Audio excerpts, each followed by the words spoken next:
Good morning. Sorry that we're a little bit late. I kind of overslept a little bit. Sorry, I'm trying to make it so I'm not telling a ghost story. That's okay. I hope everyone is doing great out there. Yeah, we're about 16 minutes late, but better late than never, right? I woke up at 4 this morning. I know. And I ended up having a migraine. And so I went back to sleep and I overslept.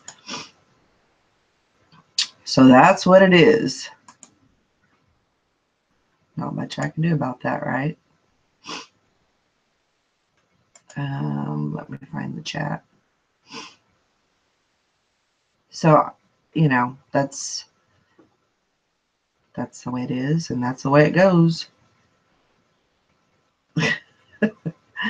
Oh, Hank Allen Cash. Good morning. I'm just glad I could see the live stream so far. My internet keeps not working for live stream lately. Well, I'm glad that you can get it. Good morning, Shelly. Morning, Mary O and Margot.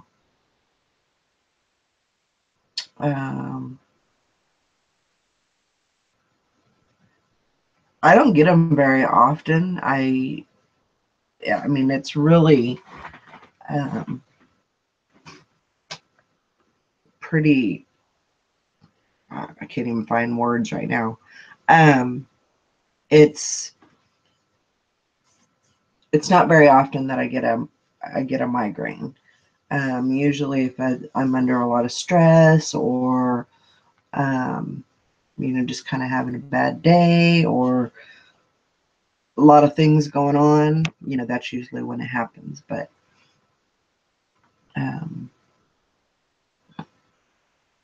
yeah, for me, usually when I'm having a migraine, I just, the pain is so much that I have to just lay down and sleep.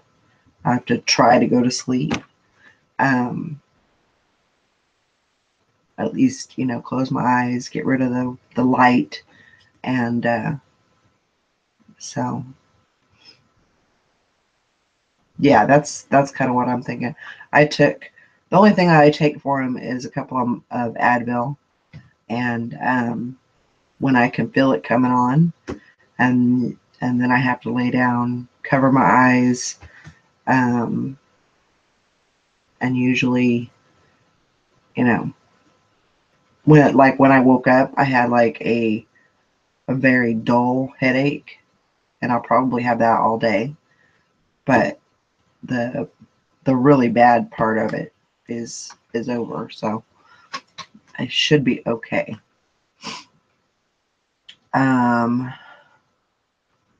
then I woke up at 7:57. I was like, crap. Okay, let's do this. Morning, Sally. Morning. Can you hear me okay? Yes, can you hear me okay? Yep, I can hear you just fine. Okay. I probably look like I've been hit by a Mack truck. No, you don't. My eyes are all rolled up and. Up too late last night? No, actually, I woke up at 4 and I had a migraine. Oh no. So I had to go back to sleep. And I overslept. I see. And well, that sucks. Morning, Hank Allen Cash. Did you get rid of it? Well, like I was telling them, it's kind of there. Like when I have the migraine, I have all the 4 symptoms. Because my migraines actually start out like a stroke. And that freaks a lot of people out, but it really does. I mean, I have, Sally, you know about that, but I have numbness Mm-hmm. usually in my left hand, and it goes up my arm, and then it goes up to my neck, goes into my mouth. I have slurred speech for about 30 minutes. Yeah. And then I just get a really bad headache. Um, and that is the way that it does. That's the way it happens. And um,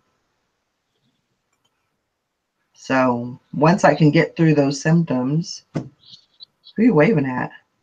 Hangout and Cash. Oh, So I said hi to Sally too. I'm like, that was for you.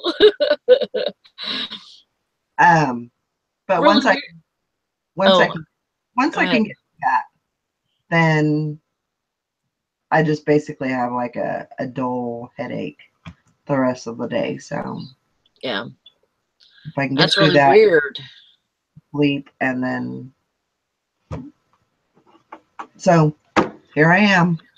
That's really weird because I had a headache last night too. I still have kind of a lingering, but it's very light. Um, Right. but mine is because I woke up yesterday, well, evening, and it was too hot to eat. And I tried to eat a part of a salad, and even that was just too, it felt like everything was wilted, even though it wasn't.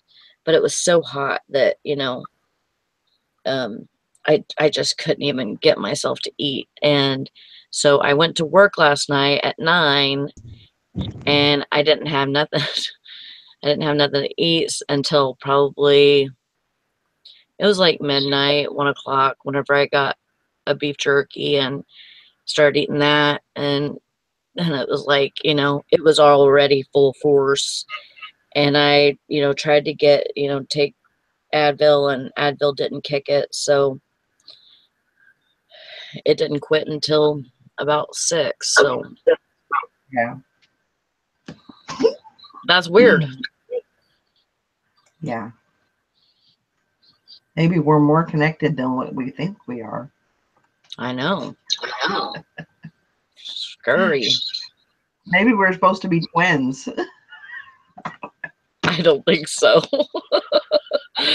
I think are you still delirious? Probably. Probably. Good morning, Megan. Good morning, Sherry. Good morning, Jim Cooncat. Ooh, Jim Cooncat says he has a bolo, but he's not going to share it until more people show up. Nice. Great. I like Good to morning. hear bolos.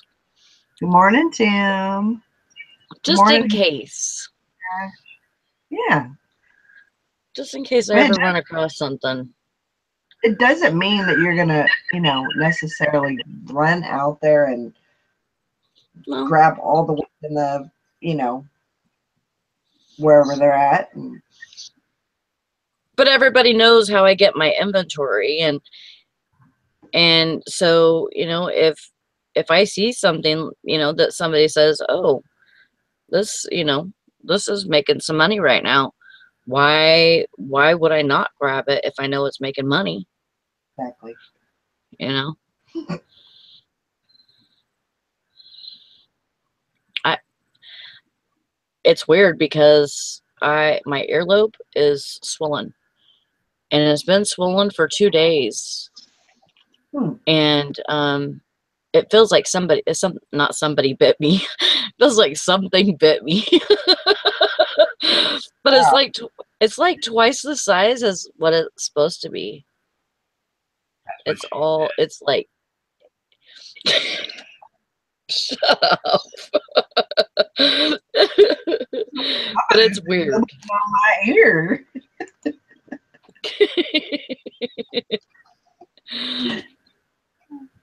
Talking about Sally. Maybe you need to It's put too funny. ice or something on it. Yeah, probably. I thought it would go away, like, you know, I thought maybe a mosquito got me or something right there. And so I thought, you know, oh, it'll go back down to its normal size, and it hasn't yet. So Is it your there's hang? another, huh? Is it the part that hangs down? Yeah. Okay. I don't know if you can see it. It's like, it feels like it's stretched out, like really. Well, get your fingers off and stop stretching it out so we can actually see it. No doubt.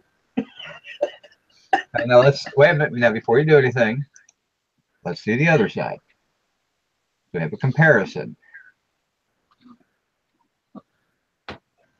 Now you just got funny shaped ears. That's all.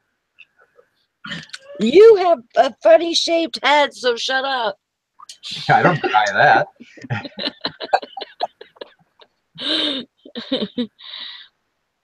No, weather did break. Oh my gosh. Huh? It's 80 here already. Uh, Yeah. Do you think God intended for people to live in Michigan?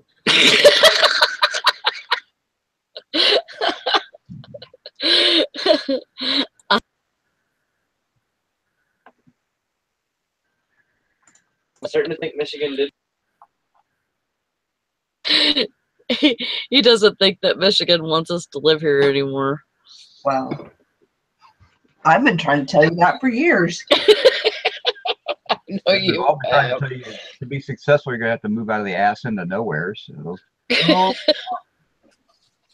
the heck out of BFE. Yeah, it was like almost 90 yesterday and just sweltering. And today, like, it didn't get cool at all night. So you're just not used to that weather. So for you, it feels like you're burning up and everything. For most of the country, 80 degrees, that's cool. I can deal with that. Yeah, exactly. I hate 80 degrees. Good morning, by the way. Good morning. I feel like I'm in the hubs of hell at 80 degrees.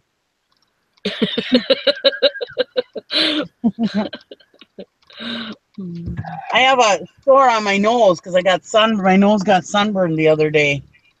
And yesterday, I had a piece of dead skin on there, so, it was peeling. So I peeled it off, and I got this big, huge sore on my nose. oh no. Yeah. And thank you for not turning your camera on. Oh, I look like a witch. Like a witch with a wart on my nose or something. Big sore. Oh, Banana, you're supposed to be on the road. Fuck that. You've got a story to finish Good cleaning morning, out. Jason. Yeah, I'll get there eventually. The storage unit that we convinced him to buy yesterday. Oh my gosh. Fucker. Which one was it? he's cursing you. Good. The one with the armoire in it. Oh God, and the to the floor. Yeah, the grandfather clock. Yes. The giant grandfather clock that turned out to be this big. No way. I told him Yeah, it it was was a great. grandfather clock. He wouldn't listen, but I should have taken him. How big is it? It's Don't about. get me wrong, it's not that I wanted a grandfather clock. I'm happier that it's small, to be honest with you. Right. Because if it was just a big grandfather clock, I would have given it away to one of my friends or probably my parents or something. I don't want It's a mantle clock. that. That's all it is. Oh, Right. a mantle clock. I actually thought it was bigger than that. I thought it was about, one of the regulator clocks that hang on the wall. So, I mean, we were both wrong on size. That's the hardest part about storage units is judging what things are sometimes. Yeah. Yeah, that would be a challenge, I would think. All I could say Is there What? anything good in there? Oh, yeah. No, he's making money on Oh it. yeah, there's some stuff. Yeah, I mean nothing like super like high dollar, but a couple of pieces, 100, couple of pieces, That's and good. but a lot of junk too. Junk for my standards that it just going to Goodwill. Well, you know what? I swear to God, Sherry needs to come over and pick up all that stuff that you don't want to list, because that's all good $20 and it's small and it's not clothing. You're right. You know, she probably would like that. See, I need someone like another like smaller dealer that could just feed off me. Hello. Well, I will tell you, if you run across any clothing, I am game. So yeah, but it's so expensive to ship to you. Yeah, he did run across clothing, Valerie, and he freaking threw it in the trash. He didn't throw it in trash. He threw it to Goodwill. I know. It was good clothing too, he said. Yeah, it was. I did the same thing. I donated. Yeah, and he sucked. I donated like 9 bags of clothing last year that were good clothing, just didn't hit the number I wanted to hit. Yeah. Yeah. But you know that it may be an option to, send part of it, or I'd definitely be willing to. Well, I mean, it's not that bad to send. I mean, if you send it out, if you box it up, I mean, if you did like a large flat rate or even a medium, flat rate. This clothing was in a box that was like 30 by 30 by 30 or bigger. Yeah, but still, and it weighed like 60 pounds or so. Yeah, but if you had to send that out and it cost you $75 to ship it, okay, I have no idea. Say it cost $75 to ship it, but there was probably $700 or $800 worth of clothing in there. Right. Yeah, that's a deal for somebody. Right.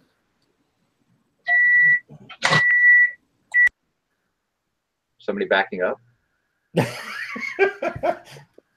it back in. No, my son's using the microwave. So that's the office chair I want. That when I back my fat ass up, it starts beeping. My dog and cat's a morning here. All right, guys, I'm backing up. You know what's funny? Well, first of all, thank God for Advil. By the way, I just want to mention that. Amen. Amen. Too funny. I got prescription Advil. And I will need it after today. Too, I was candy. Oh, I'm so happy that I only have one more night left. Oh. Anyway, Jason, you were. Yeah, what was that? I don't know. Moments brought to you by the crack pipe. Yeah. So, anyway, what was I saying? I don't even remember what I was saying. I don't know. I just woke up. I'm so tired. No, but Sherry would be the perfect person for the stuff that we were talking about last night. That would. Oh, right. That's more her vein of what she sells anyway. So. Yeah, you're right. I think I might move all the stuff that I don't want to the storage unit, and then let her sift through it first. She doesn't do clothing though. We're not talking about clothing. Last night's stuff was not clothing. It was small. Oh, okay. Okay. I mean, she could walk out of there with 2 totes of stuff, which isn't terrible, and probably have $400 or $500 if she sits on it. So, especially by the time you go through what's left, I mean. That's another thing with buying these friggin' storage units. I have totes out the friggin' ass, and they're taking up space. I need totes. I just put 7 or 8 in my garage that are empty because I'm tired of using them. I'm going to use cardboard boxes. They stack in here. You need to have Zilke drive by your house, and then he's coming to Michigan, and then he could drop totes off to me. The problem is Zilke drives by my house at like 3 o'clock in the morning every time. Whenever he's going to be here one of these days when it's dinner time, we've made an agreement. We're going to, just me, have a beer, whatever, sit down and relax. But he always hits here about 11:30, 12 o'clock, sleeps for 4 hours, and he's on the road. I mean, it's like a midnight run through. So. I sold tickets yesterday. Good. $45. Sold a motor. I had 2 sales yesterday. It was like $90 for both of them. Camera and the knife. Sold a motor for $80 yesterday that I paid $3 for. Cool. Little appliance motor. So when you sell something like that, like a motor, are you able to test it? These are all brand new motors. Okay. Okay. Yeah, that makes sense. But yeah, if my husband can test motors and stuff, you know, he's got all that stuff to do. Yeah. But these were all brand new in the box, so That's cool. for like $3 a piece. I got 5 or 6 of them. I only listed one a couple weeks ago and sold for $80 plus like $20 shipping. So You got to support that tractor habit you have. yeah, we spent $6,000 the other day at the auction. Damn. Yeah. She needs that big tractor to haul that shit out of there. Yeah, we got a Farmall W4 that, let's see, three of the tractors run right now. 3 of the ones, well, 2 of them are just for parts. And then the other one is for parts for our tractors. We have 2 tractors, two Farmall F12s that we have that are not running. But one is from his grandfather, so he wants to keep that one. And the other one is one of my dad's. So we're going to use that for parts for those 2 to get ours running, which is good. And then we got a standard twin, which is a little you guys will see it on my video when I finally but it's like a little you sit on it, it's got 2 handles. You use it for like cultivating. Yep. We got that one runs, and we'll be able to over double our money on that one. We already have one in the family, so we're going to sell it. And then we got a David Bradley, which is kind of the same kind of thing, except it's like a Jari mower, sickle bar mower kind of like thing. And you walk behind that, or you can get a seat for it and sit on it. But this one doesn't have the seat. This one is just a walk behind. And then we got my little cart that I'm going to use at the steam show. It's a little DR Power Wagon, which that runs pretty well. We got a lot of machinery. Got a Wisconsin motor, but why my husband bought the Wisconsin motor is because he got it for $7.50. Sitting laying on top was a Farmall Magneto, and which those are probably $100 and some. So yeah, we got a lot of small stuff and some scrap. We'll have to scrap. So got a lot of stuff. Hey Eric, what's with the armless Mexican back there? That's why. He wants to pick things up, but he can't. Nice. Oh, that's my sombrero that we were talking about last night on the show. I had to put it someplace, but that's the mannequin that I got off of at Gander Mountain, and I paid $50 for it. They're selling off fixtures if you have a Gander Mountain that's closing. By the way, I might have got a better deal, but I thought $50 was a reasonable deal. And it's nice. It's on the base, but it's also that pole that's in there. You can actually raise it all the way up too.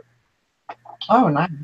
So I have a dress form, which I hate because I don't like the way it fits. Because I sell mainly men's clothing, so I don't like the way it fits men's clothing. And it's too wobbly. It's on a cast iron. It's an antique. So I'm just gonna sell it on eBay. If I get my $50 back for what I paid for that, I'll be more than happy. But it's really cool. It's decent. It's longer, so if you sell larger clothing, it'll actually fit better on there. I like that base on it. Yeah, that's the reason I bought it, was because it was on the wood base. Yeah. And so I can actually just put it on my table, and all I got to do is raise my lights up just a little bit to get the whole effect there. So I'm not having to switch over a whole lot or hang my hat. I have half mannequins I've been hanging from the ceiling, and this eliminates that whole process. Yeah. Cool. So if you got a Gander Mountain near you, I mean, I said I paid $50, but I live in a city, so I mean my rates might have been higher. You might find one that's actually got cheaper fixtures going out, but I think they're in their last week of sales right now. Ours ain't closing yet.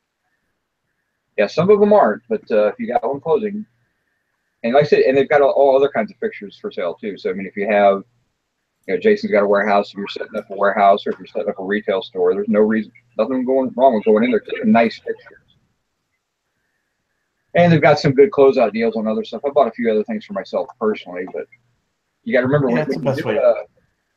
Gordon Brothers is handling their liquidation, and whenever you do a liquidation sale, the first thing they do is put everything back to MSRP, and then they take their percents off of that. So something you could have bought at 50% off the week before they announce the liquidation is going to go back to 100%, and it might get to 50 before the store closes.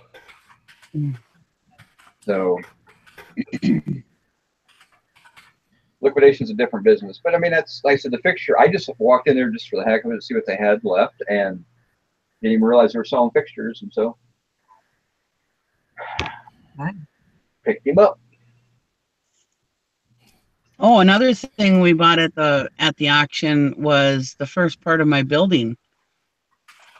My eBay building. I'm glad I didn't order it yet, because we got the first part of my building, which is well, I mean, it's 30 by 30, so I mean that probably is going to be big enough. But the nice thing about it's a VersaTube building, just what I wanted.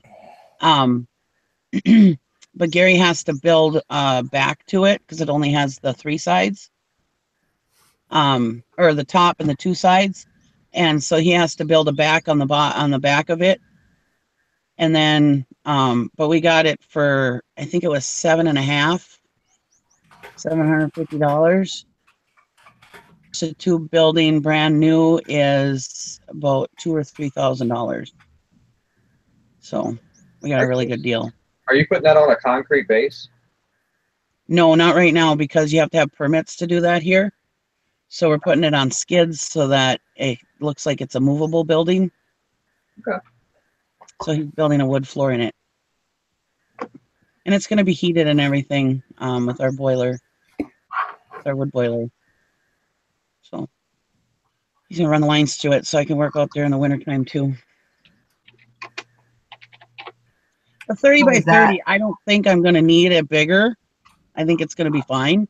But with this building, all you have to do is he would take off the back wall that he's going to build, and then just you buy another building and it'll just attach just nice with that one, and you caulk the edges and stuff, and it'll be good to go, Yeah. So it's not the same building I wanted from VersaTube, but instead it's a building that can be added onto if need be. So that's kind of a good thing, though. Yeah, and I mean, we got it for a fraction of the price. I mean, I could have spent up to $3,000 on that building, and I think it's like $2,500 or something for that building, brand new. And so they saved money. Yeah, so I got it for less than $800, so that was pretty good. And there's nothing wrong with the building. It looks like it may be only just a few years old. It's not. Yeah. So.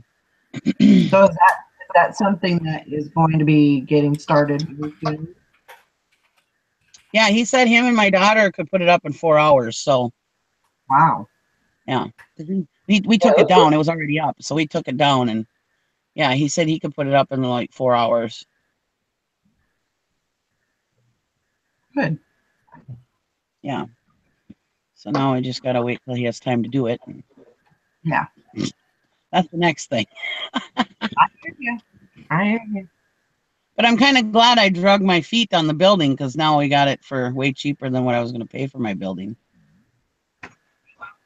That's true.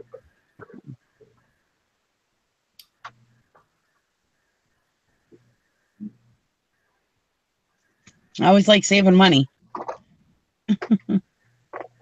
There are more wayward tractors out there that need rescuing. Yep. You keep buying enough tractors, though, you're going to go out to your building after it gets it up. It's going to be full of tractors. I know my dad is like, when you getting that building up? I got a few things I need to put in. And I'm like, don't you even think about it. I said it's going to have a wood, and that's another reason why I want the wood floor, because him and my dad can't fill it up with machinery, because it's, well, first of all, it's only 8-foot ceilings, so most of the stuff won't fit in it, but yeah, it's going to have a wood floor, so he can't put anything heavy in there. We're thinking about we'll maybe put a cement in there maybe next year, but this year we're not. We don't have time to wait for permits and everything. It takes forever. It can take months to get permits for a building, so Yeah. we're not gonna wait. My husband can do all that, build wood floors, and he's really particular about stuff, and he's really good at building stuff, so.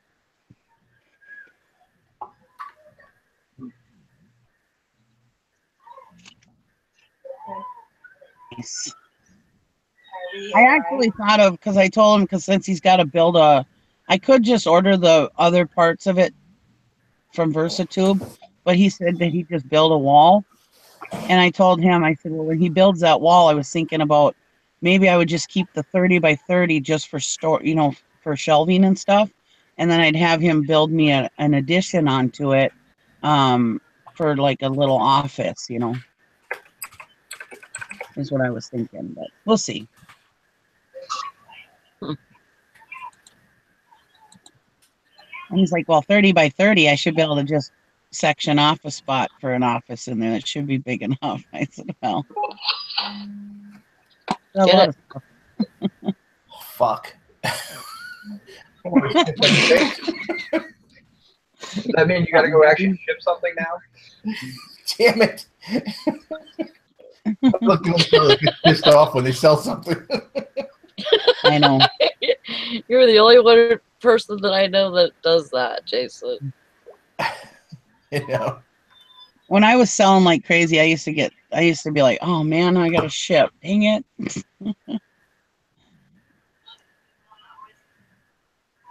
You just gotta keep an eye on it. Don't let it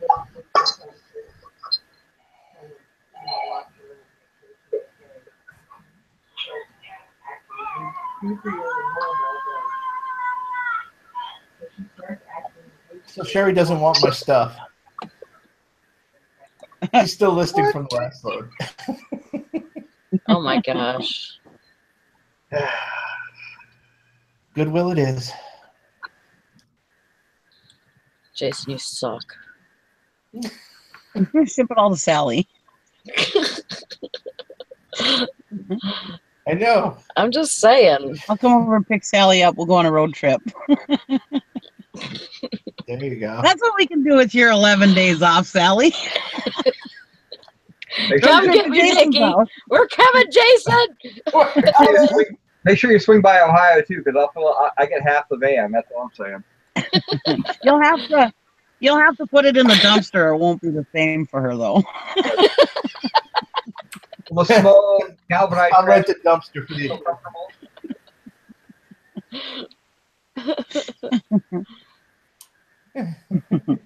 I don't know if my husband would mind my husband probably wouldn't mind if I took his truck for a few days. Truck. We need a truck and a trailer, and we could keep Sally out of the dumpster for 6 months if she seemed like hit a couple of us. So.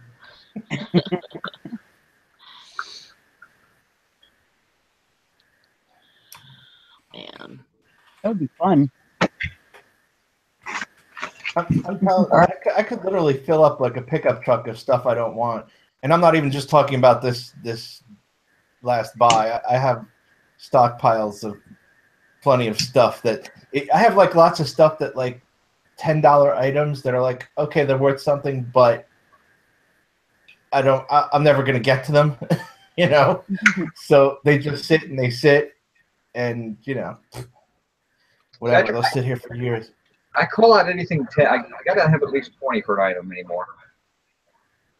Yeah. If I want 20, unless it's something like manuals or something. Something that's a 2-picture shot and you're done. So. Yeah, or like those belt buckles. I'm sure I'll eventually get to. Yeah. Tell me the day before you go to Goodwill. Well, Sherry, it's probably tomorrow, so hurry your ass over here. Because all the shit is taking up space in my main room because I have it out, and it's Well, got you to go somewhere. can't even make the Goodwill trip until you get the rest of the locker out. I think I'm just going to dump that shit right in my storage unit temporarily because I need to work. I can't play around with this stuff for several days. I got a lot of stuff I got to list. That's why I don't think we'll do a part 2 because I think I'm just going from one storage unit to the other. Okay, but you got to at least tell me what's in the locker. And No, I'm not going to tell you what's in the locker. Okay, What's in that big locked box? You know, it's probably going to be. I'm going to do like a Twin Peaks thing. Back if anyone's ever seen this years ago, they had they found Laura's diary, and the police were all sitting there at the conference table, and the diary is locked. So they all don't know what to do because there's no key and they can't find it. You know, it's like one of those locks that you just pop with your hand. Yeah. Oh my God. Give it to a 10-year-old brother or something. I'm not going to open it. That was me. Oh, darn it. Something. I got that No, what you should do is take whatever you spend on it, divide that in half, and tell Eric that he can have it for that much, and don't tell him what's in it.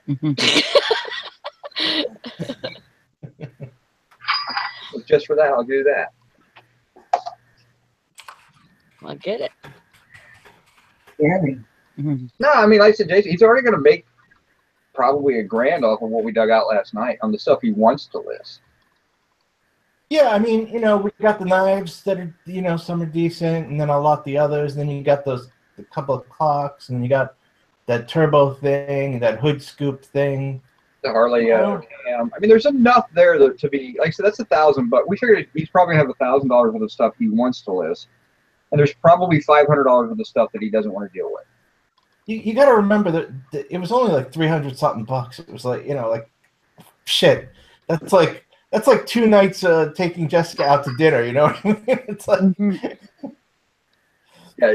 So well, you know, it's less than Jason likes to blow at the casino time. So yeah, you know, so it's not really that big of a deal. Like the last couple of lockers were over $1,000, right? No, one was 900 and one was 15. no, one was more. Well, yeah, all in you were like 11 and 17 or 18. So yeah.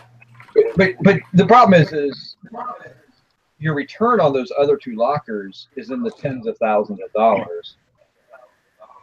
That's what I'm saying. That's why it was so anticlimactic for me, because the other ones I've made like a lot of money on. Yeah. And this one I'll just make a little bit of money. Be right back. So Okay.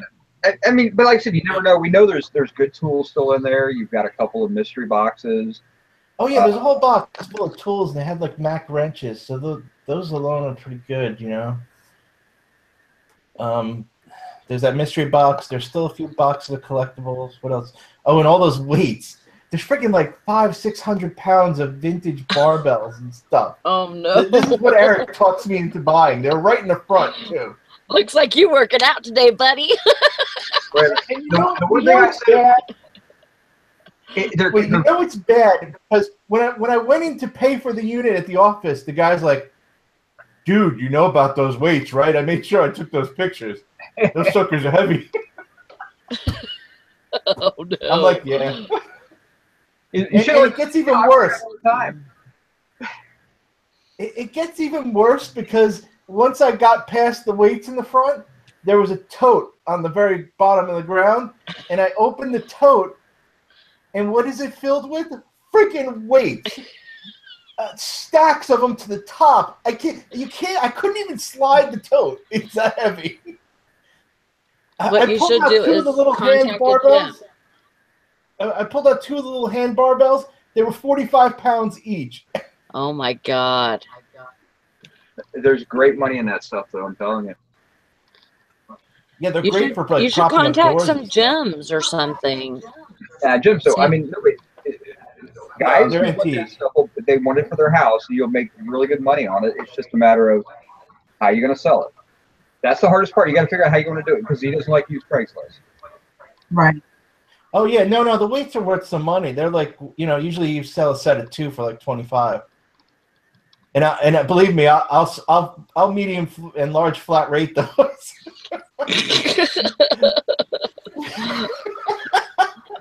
So yeah, I mean, The post office will love me. you're probably going to make $500 off the weights. Yeah, actually, yeah, because they're vintage, the old iron ones, they're not like modern weights. Yeah, So they're not the they do have plastic some value. or anything like that. So Yeah, they're the old school, strongman kind of weights. mm-hmm. there's probably another $1,000 to $1,500 stuff that he will sell in that locker. Why am I getting a wicked echo? Somebody's echoing. I don't know if that optimistic, but there's at least 500, right? Actually, no, it could be 1,000. Depends on what the other stuff is. Who knows? Like anything else. Crap. What kills me is I couldn't open that big box. It's locked. And friggin', I took my flashlight out of the car the other day, and I didn't have my flashlight with me, so I couldn't see what kind of lock or anything's on it. You know where Norristown is, Jason? What happened? Norristown? Sounds familiar. It does sound familiar, but I don't know. I know the middle of the state. I don't know the corners. Yeah. Hey, Don.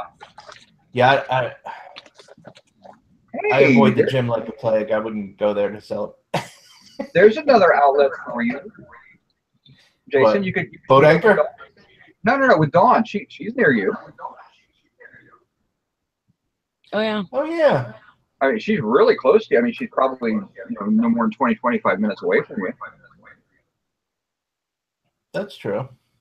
She wants some of that stuff. I mean, it's better than giving it to Goodwill. I mean, You got it. and she also flea markets too. So I mean, it would be good. It's great stuff for flea markets. Yeah, it's very good stuff for flea markets. But I don't like talking to other people. So Yeah, but Dawn's Oh a my good. God. I've talked to Dawn before, so. no, it's not just that. Flea markets, you have to get up early. Oh yeah. She gets up at like 2:00 in the morning. I mean, Dawn's a trooper for that stuff. I would never do that. Yeah. The best I could do when I used to do flea markets, I would leave my house at like 6:30, and I'd be okay taking the crappier spot because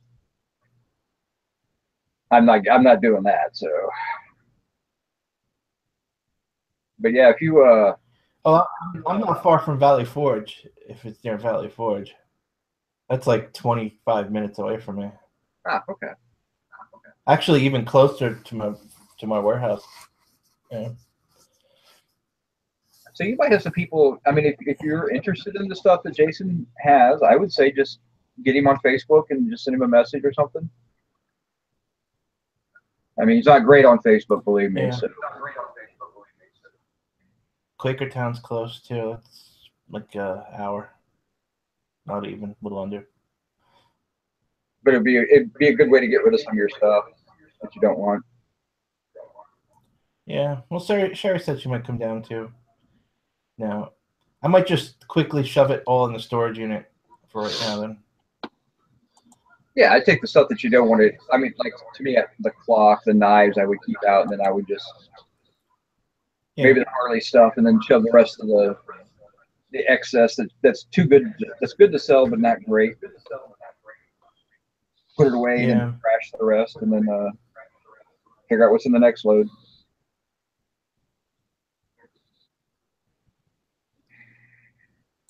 You should have your wife meet you. I'll tell you one thing: I'm not buying anything else for a while.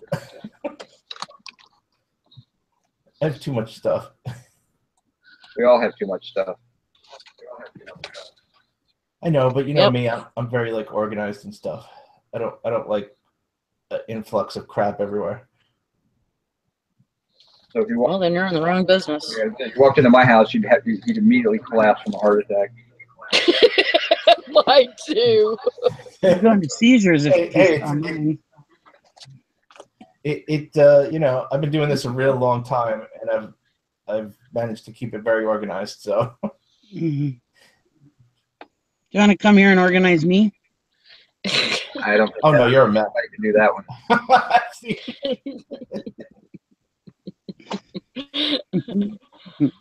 Me and my You're really husband. going to convulsions. If there's anybody in Ohio that wants to come shop my stuff, I'm great at getting deals. So Me too. Me and my husband went through part of my inventory in my living room. Because it was just like boxes that were opened and stacked on top of each other. It was a real mess. Well, we filled 8 boxes, 8 donut boxes. how big's a donut box? I mean, a little dozen donut box, or is it? No. Yeah, I'm thinking like a dozen donuts. You know, I'm like, what? No. No, What? like Oh, because she works in a the convenience ones store. that What's the a ones that I donut box? showed, the ones that I showed you before is like 6 or 7 inches high. It's got to be probably about 15 inches long, and then probably about 8 inches wide. That's a lot to you? 8 of those boxes. I am looking at. I turn my head. I am looking at 9 boxes that are 18 by 18 by 24 full of inventory. Okay. But these are in my kitchen now. Okay. Behind those 9 boxes, there's about 12 totes. Are we playing who's more of a hoarder here? No, Oh, you guys are so your definition of a lot doesn't really count. No, I got you all beat. I just bought a 30 by 30 building, and I'm wondering if it's going to be big enough. Okay. It doesn't count the garage, Sally. You don't have that much stuff. it has to go to the garage, but first we have to go out to the garage and organize it because there's no room to put those 8 boxes. So, you know, basically, you're going to have to get strict about, because you've organized that thing a bunch of times. So you're going to have to get strict as far as, you know, when stuff goes out here, it doesn't just get thrown in here. It goes in a specific place. You're also going to need to start culling out by price point. If you have that, if you have I know stuff that you're getting overwhelmed with, it's time to start raising your price point, culling out the lower price stuff, and just getting rid of it. Right. Yeah, I know. And I did that. Like, I have a pile in my front yard that is ready for Monday. And probably half of it will be gone because people will come dig through it. But you know what would be messed up though? If you went to clean out all that shit, Sally, and you got a dumpster and you put it in there, you'd be back that night with upside down in there getting the shit back out. I'm going tonight. Not tonight. Your own dumpster. Yeah. No, I wouldn't. Creature of habit. I wouldn't put my own dumpster. No, and it's a good thing that I can even get rid of stuff because why do I have echo? I hate that shit.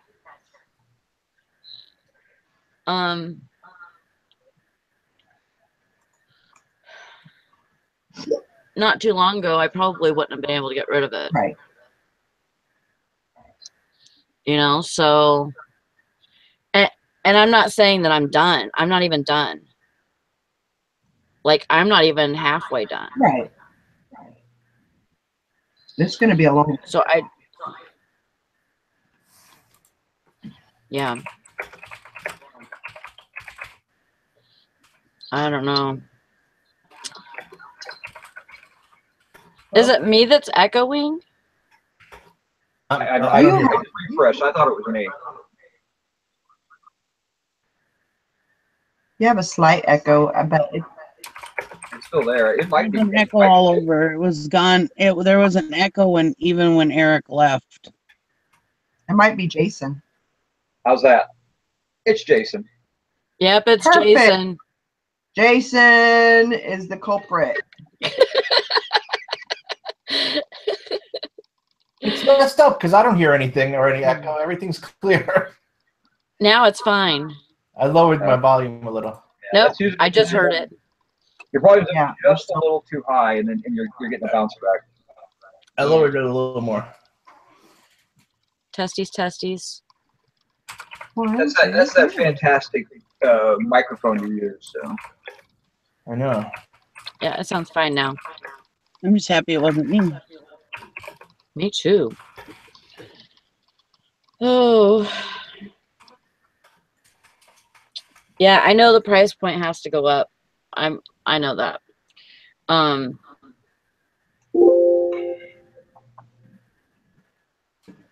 But it's hard for me because of where I get my stuff. No, what I'm saying like, is you've got to really make some tough decisions on what you're going to actually keep and sell, and just start moving that up. And when you have that, I mean, I have the same issue. I mean, I could move my price point up even higher and call out more, but this is, it's all $20 to $25 stuff.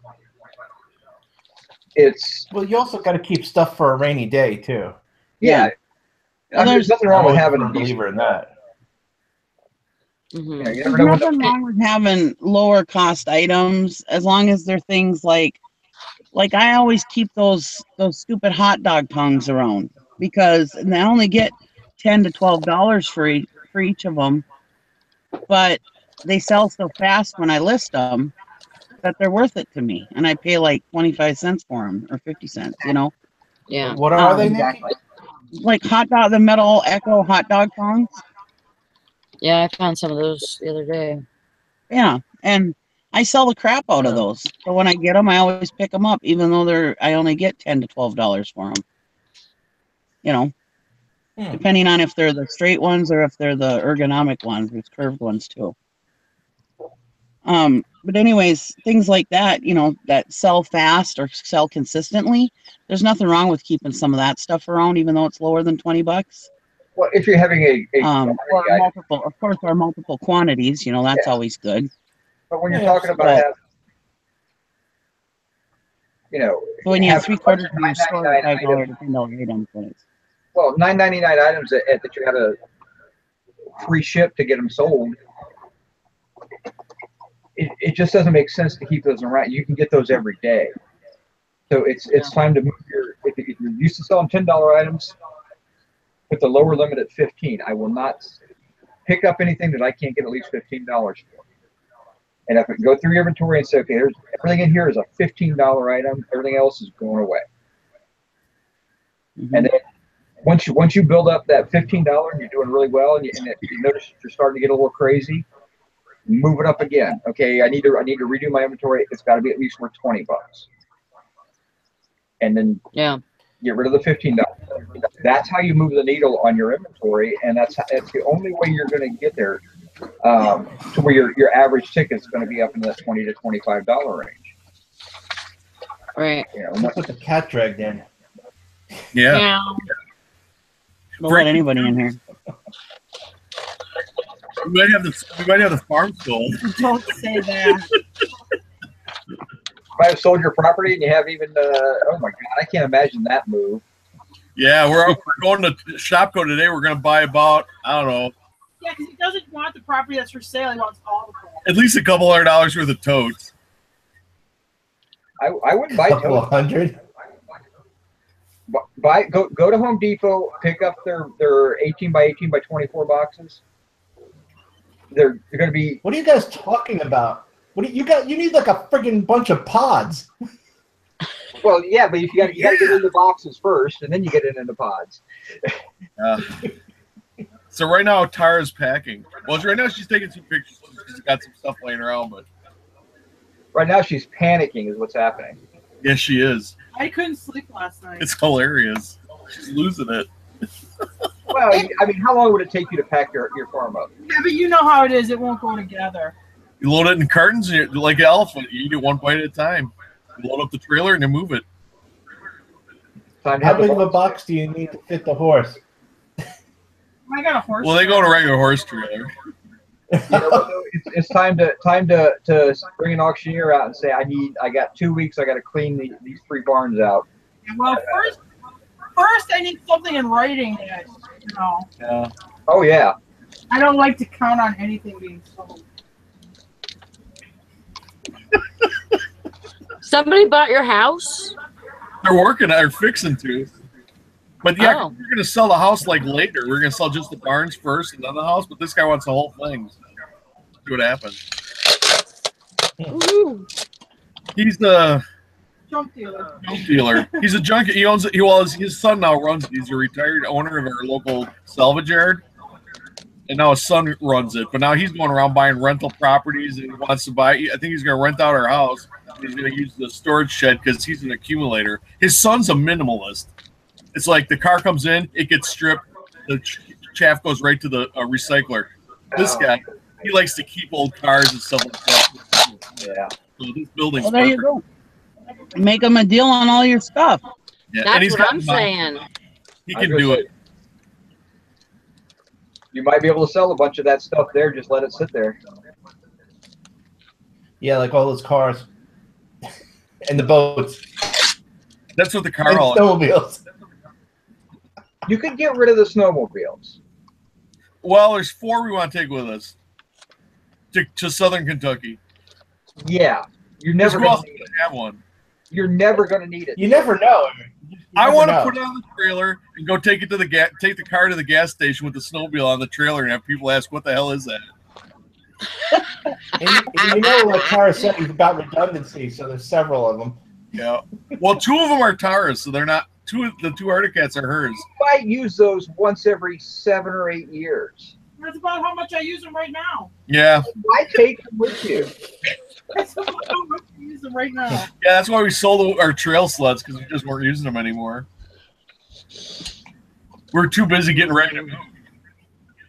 So it's like our whole life is just this. It's like you're living in an army camp. You know you're going to be relocated, so you can't really do anything permanent. You just know because it's going to end. It's not, you're going to be relocated, so it's weird. And we've been living like this since 2013. Putting things on pallets, boxing stuff, cataloging stuff. It's it'll be good when it's over. Wow. So. Yeah, I mean, man. I I wouldn't want to be you. if I had to move, I could move and it'd take me about 2 weeks to get everything packed up. But I think you guys are going to need about 2 months to get everything packed up. No, I don't think so. Well, then don't. Yeah, because we used to I go think to the maybe- market. People would just be shocked. They're like, "Oh my God, does it ever end?" Because we had a box truck, and I mean, I would empty that box truck was like 2/3 the size of a U-Haul, and I would unload it down the ramp with the hand cart. I'd unload it, set up the furniture, set up beds with the comforter on them with pillows, the whole bed. I'd set up the whole damn bed. I mean, set up all this stuff, and people are like, "Oh my God, how do you put that away?" And it's like, well, at the end of the day, about 2/3 of it goes back on the truck. So But when you Hey, talk about hey, safe Tara. house, it's a little bit different Tara. than talking about junk, though. Tara, Sally wants to know when the dumpster's coming. yeah, we'll probably. I don't know. Like you were saying, you have a pickup truck load of stuff. We probably down. I mean, on a day that we go through, we easily do 2 pickup truck loads of stuff every time we go through. So I mean, we're perpetually moving out that much chaff. So I mean, we've been working it down pretty good. I mean, we've been doing it literally for years. This is our whole life: eBay and getting ready to move. Well, we emptied out the house in St. Germain, and my uncle was a hoarder. Yeah, we did a house in St. Germain that was just packed to the rafters. You just do it. You just load it up. And literally the rafters, I mean, unloading the rafters took like 3 days. There was so much stuff in the garage rafters in the attic. What do you do with all the stuff that you don't want? Are we live? Yeah. Do you have a pass to get into your national forest in your state? No. Camping passes are awesome. No, well, if it's wood, if it's stuff that we can legally burn, we burn. And the rest of it, we have, garbage pickup. It'll go into a lot of it's recycle. A lot of the non-burnable stuff is recycle. So recycle is free. You have to your dumpster can. You can only put so much in it, but the recycle you can put as much as you want out there. So yeah, we'll put a bunch of recycle out, and I just kind of pick it up. But when we do the move, we'll get the big dumpsters. That's the nice thing about my trash pickup out here. They'll take anything. Yeah. So I mean, I pay for that privilege. So I mean, I've thrown mattresses out there, dressers. They don't care. Yeah, we got with ours is a private collection outfit. It's got nothing to do with the municipality or anything. You can only put what fits in the can, or they done you for. They give you a surcharge. You can't put like furniture out or Yeah, no furniture, no TVs. Oh wow. Yeah, the only thing they won't take is tires. Yeah. The furniture furniture's burns. TVs and like a fiberglass boat, you take it to the landfill, it's 6 cents a pound. So really, it's not bad. I mean, you can get rid of a boat for $30-$40 because people dump them out in the woods or it's not worth it. Just take it to the landfill. It's $30-$40 and you drive away and it's out of your life forever. You'll never see this thing again. Right. I love how it says it's out of your life forever. It's like a brochure, like someone speaking about like a vacation trip. That sounds more like out of your life forever. Once you make this purchase, you never have to worry about it again. Yep. I mean, if you're shackled to your junk, you become a slave to it. And all of a sudden, it's like being in a bad relationship. It's like, oh my God, I'm free of that thing. I'll never have to wake up and face that thing again. That's what I said. If someone came out here and bought all my stuff, like I said, I could make some serious deals to people on stuff that I have, and it wouldn't bother me in the least because, I just start over. But I would, because now I've trained myself to buy even better and better stuff. If my house burned flat, and I was, well, not flat broke, but I mean, or I would just have to go out and make maybe $1,500. I could take that $1,500 to one of these, just look for the right auction, the one where they're clearing out a house that's got beds, dressers, tables. You could furnish your whole damn house for $1,500. Oh yeah. The only thing that I furnished, or less. The only thing that I have in my house that was not purchased at auction is my mattresses and the bed frames that they sit on, because I lied about that. I did buy them at auction, but I bought them new at auction. If I use a mattress from an auction, I mean, it's got to be a very nice place. Well, I have the Amazon return auctions here in town, and so I'm buying brand new mattresses that were never opened up. They're still wrapped in they're still, because they're the foam mattresses. You get in the box, it's this big, and it's like a giant unwielding when they cut them open. Because if there's a brown stain the size of a quarter at the foot of the bed, I ain't interested in nobody else's brown stain. Okay, I don't know where it comes from or what happened on this thing. No, I don't. No. I buy mattresses. They're new, but I buy them at auction. So you remember that news story they did in New York? They were selling those mattresses. They would pay bums to go bring in a mattress, and they'd pay them like $5 or $10 for the mattress. And then they have these I think they were Asian folks running it through this in this sweatshop. They would just take the mattress and just recover it. So people were like getting sick after they buy these like quote unquote new mattresses. They wouldn't even take the old covering off. They just covered it. Well, there's like mold and bed bugs and all this stuff. Wow. Like real bad lung stuff. So they take a razor knife, they slit open the new mattress, and underneath is like this old dirty Transformers mattress that they had just recovered. Black mold. And anyway, yeah, that was a big scam in New York. They were just recovering old mattresses while even ripping off the old stuff. Yeah, mine are, like I said, Amazon has a big return warehouse here, so we get a lot of Amazon return buyers, and they turn around and they flip to auction. But a lot of those returns are not pure returns. They're pulls. They're Target does them. It's just they clearance things out and then they ship it to a liquidator, and that's what we get here. And so every night I can shop brand new, never been stuff, still brand new in the package items if I want. And I get it for usually about 30% of Amazon prices. Margot says, yeah, because only sleeping happens on beds. Oh, gross. Oh boy. Oh yeah, that's a good note. Bye. Bye, Yeah, guys. so like my mattress for my bed, I spent $26 on, and the frame was like $18, and it was a brand new mattress and frame. My son's was a little bit higher because the twins go for a little bit more. And my daughter, she spent like $80, but she wanted a queen. So, but these are When the I nice got mattresses, and then the frames are usually 20 to 50 bucks. when I got divorced, or well, before the divorce was final, the wife had moved out. She's in with the other guy or whatever. But then I'm like, she took like things like the clothes hamper, other just basic stuff that you need around the house. I'm like, well, I guess I'm going to Walmart, and I dropped probably $1,000 that day at Walmart buying stuff that she'd taken. This Walmart is like in the town. It's probably about a 35-minute drive from us. Who do I run into? Her. She's filling her cart with the stuff she left behind. So I'm thinking to myself, wow, what a boost for the economy when people go Splitsville, because you got to go you got to go to Walmart and drop $1,000 just for the stuff that the spouse took with them. It's funny. Yeah, it is silly how much money you spend on things like that. I mean, yeah, today I wouldn't do it, but back then I didn't know what else to do. You just go buy new. I bought my own underwear. I remember that. It was a big deal. Because when I was a kid, my mom bought it. When I got married, my wife bought it. I went to Walmart, and it was a big thing. I bought this 6-pack of Hanes underwear. I'm like, I've never bought my own underwear in my whole life. I got to pick out my own style, the whole bit. It was awesome. Well, you never went to auctions till you met me, really. No, yeah, but the first auction I went to was on a date with Tara. it's a good date. Not really, because I'm like, oh my God, these things are stupid. You spend a lot of money. It's a bunch of old moldy stuff. Oh, yeah, because there was that horse picture, and I bid it up to like $450. You're like, oh. I bought a wood wheelchair with a cane back for $40 because I always wanted one. Like the mom in Psycho. But anyway, like I don't know. We went to like a couple more, and I'm like yawning. I'm like, oh God. But then I saw this Smiley the Pig Shawnee cookie jar at this auction with matching salt and pepper shakers. And I'm like, my mom used to tell me when I get cookies out of that cookie jar, if you break that cookie jar, I'm gonna break you. So I'm like, there must be some value there.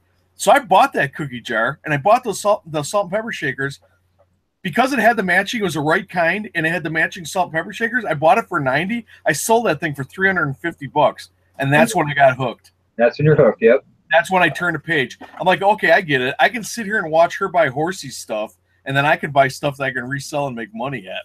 So at least I'm doing something here, because I'm thinking to myself, I could be out chasing listings. I'm selling real estate at this time. I'm like, this is affecting my bottom line, sitting at these auctions. But then I figured out a way to make money through the auction. Yeah, think about how much money you were making at real estate, which is not great money. It's okay money, but it's not great money. You got to really hustle to make really good money.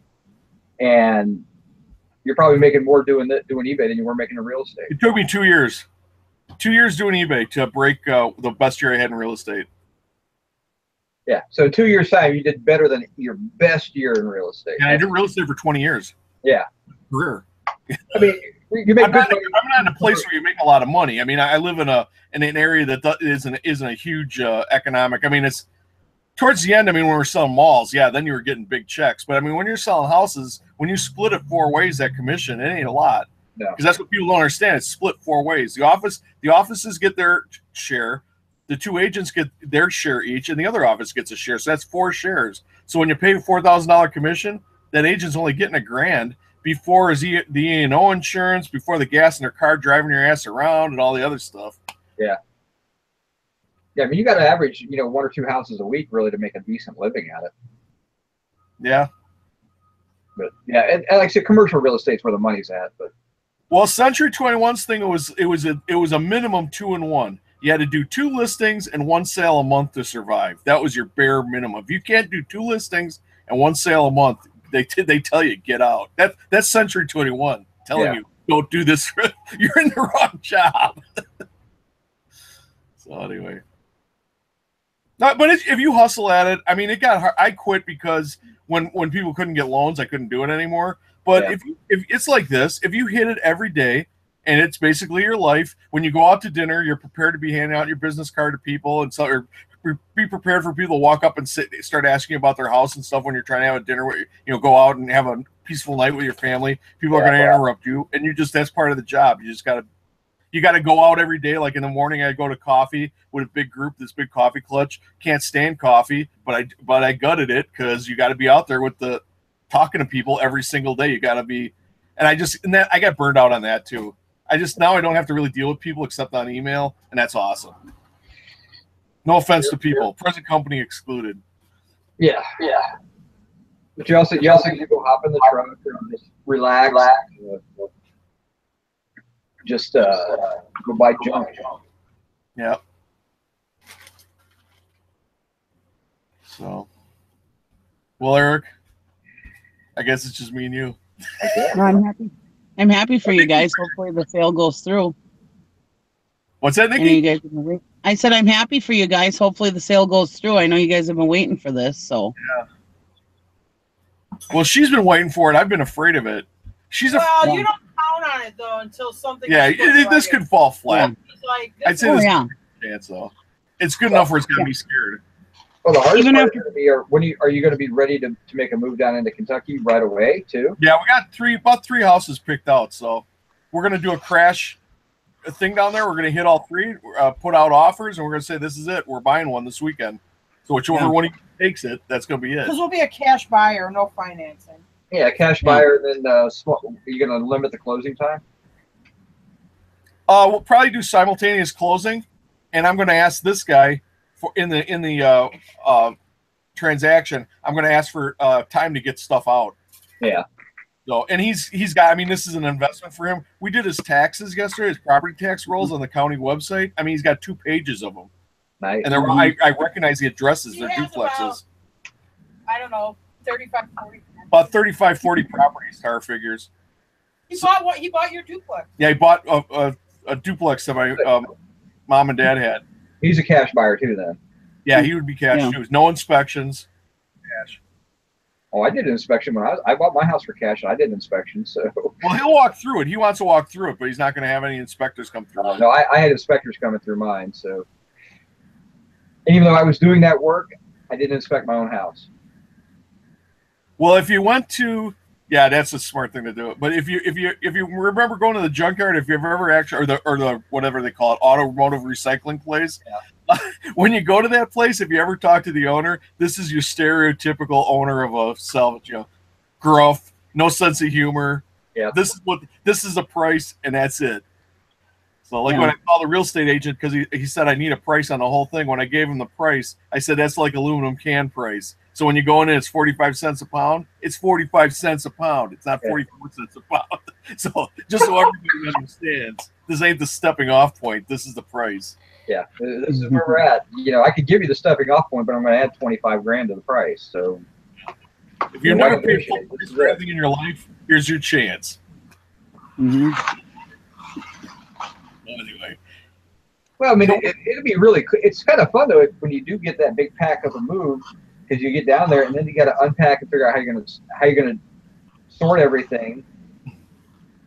We'll thin it out pretty good. Yeah, and I picked out the properties. If it don't have a barn, I ain't even looking at it because I need. Yeah, no, there. Yeah. The hardest part you're going to do is finding new sources now. Are you going to shut your store down while you move? What's that, Nikki? Are you going to shut your store down while you move? I don't think so. We'll vacation it for sure. Do like a 2-week vacation. But once we got it, the stuff is in numbered totes. I mean, the inventory will be pretty easy. Set down the totes when she's down there. Because once she's down there with the horses, she can't leave again. I'm going to be the one hauling stuff, loading the boxes and stuff. So once she's down there with the totes, she can open up the store with the new address. Or reactivate and come off vacation with the new shipping address. Why? I mean, why turn off the money? Yeah, exactly. You got 2 options. You can turn it off and then restart it, or you can just we'll just go. We went to Florida for a week and a half, and we just extended our shipping time and put a thing in every description that your shipping is going to be extended. Yeah. That's what I did when I was out of town. I just put a vacation thing and put my days out by 7 days and said, this is when I'll be back. And we're going to purchase a stock trailer because we got, how many horses? 9? 8? Yeah. And we have a 3-horse trailer. So we'd like to do it in one trip. So we're going to buy the other trailer to haul the other 5. So once that's done, I can use that 5-horse stock trailer as my moving truck. I'm going to put it on a 1-ton dually, and that's what's going to go back and forth to Kentucky. Yeah. You're going to move yourself? Oh, yeah. Have you here? I have my first nickel. Oh no, I just didn't know if it would be more economical to not have a moving company, but have them drop some box trailers, some big 45-foot semi trailers, and then move them. Nah, it's like what are those pods? Like $1,000? Not a pod. I'm not talking about a pod. I'm talking actually about a semi trailer. Oh yeah. Well, if you had something like Mayflower do it or that, I mean, you'd be looking at. Yeah, no, not even Mayflower. Mayflower would be $10,000 at least, but you can actually just rent the 45-foot trailer, 50, whatever. I can't remember how big they are.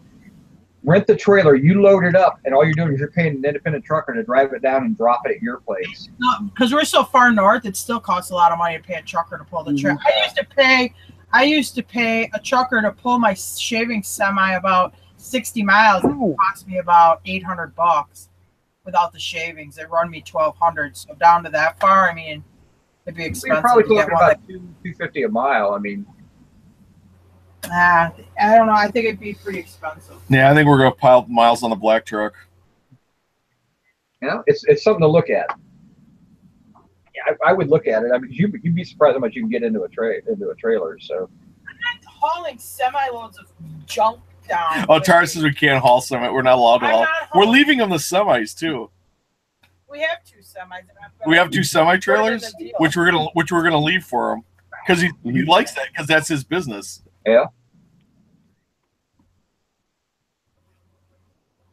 So it works out great. Sell the junk, man. Well, when I moved from West Virginia back up to here with all the stuff I had, it took 2 27-foot trucks to get it all up here. I lived in a 3-bedroom apartment when I moved back to Eagle River. I lived in southern Wisconsin, and I mean, yeah, I got a 26-footer full to the ceiling, and I only lived in a 3-bedroom apartment. And back then, my wife was like a minimalist. You know, you weren't allowed to have any clutter. As soon as you're done with it, you threw it out. You know. We probably are going to have even with no clutter, a 3-bedroom apartment, you're still going to have a moving truck. If this goes together, we're probably going to have an auction. We're probably going to weed out a lot of stuff. Yeah, that's what I would do. Yeah. Yeah, at some point we'll probably have to have an auction. Auction off stuff and have it pay for the move. Yeah. Yeah.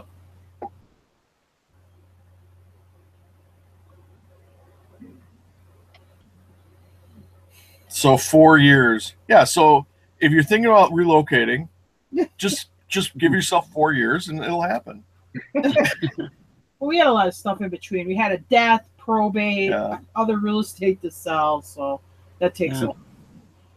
Because that's our Operation KY13 email. That's what it stands for, Operation Kentucky 13. We really thought we were going to move in 2013.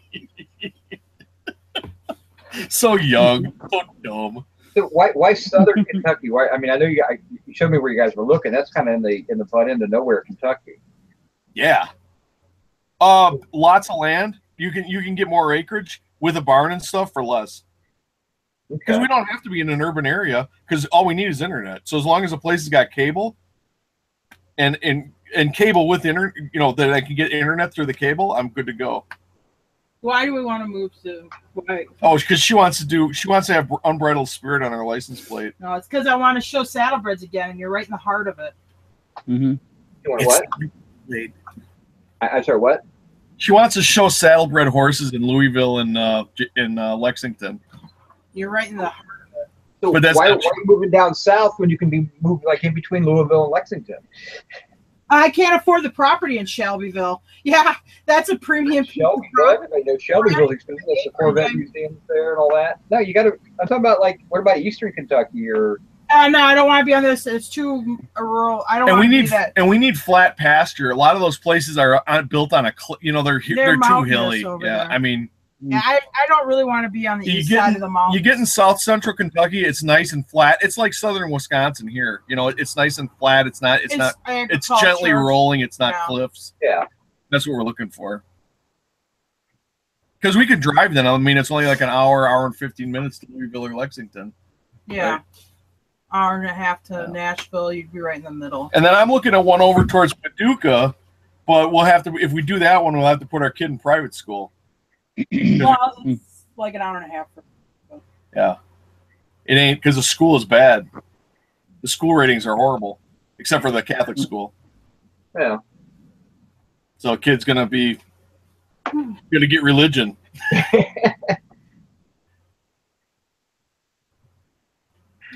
That's not all bad either. No, Catholic. I wasn't a Catholic. I'm a Catholic school kid. I did 7 years in Catholic. I made it.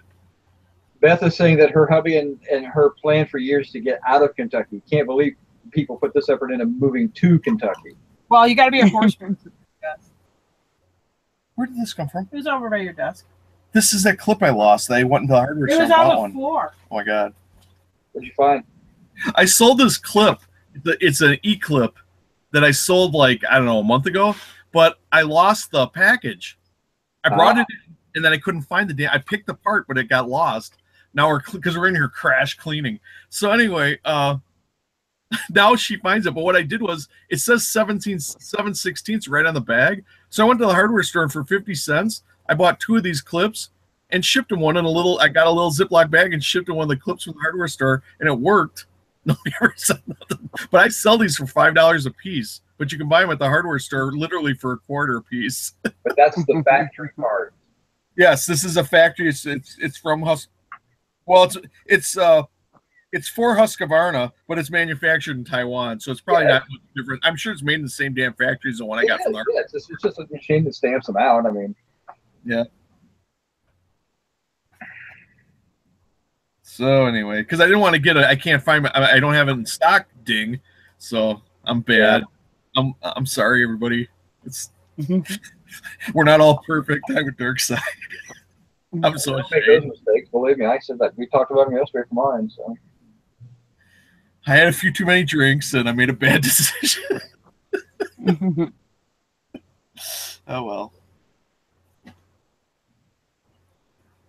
Now you can relist. Yep. Yeah, now I can relist it. So what's new with you guys? Oh, Nikki's got her building. Did you buy the building, Nikki? Yeah. It's all done? I mean, it's a done deal? Well, we bought a 30 by 30 at that auction the other day. Oh. And it's an actual versatile building. But with the nice thing, the ceiling and 2 walls. Yeah. So my husband's going to have to build a wall in the back. And but the nice thing about it is that it's a versatile building. So if I need bigger than 30 by 30, I can buy another one and put it behind it and attach them easily. Yeah. And that's the and the building is isn't like the roof, aren't the roof panels like integral or like structural? They're like so you don't have trusses in the inside or no, you don't. Nah, you don't have trusses, but there is some triangle boards like in the front and the back. Okay. But it's all tin, you know. Building tin, so it's not gonna rot or anything, you know. Sweet.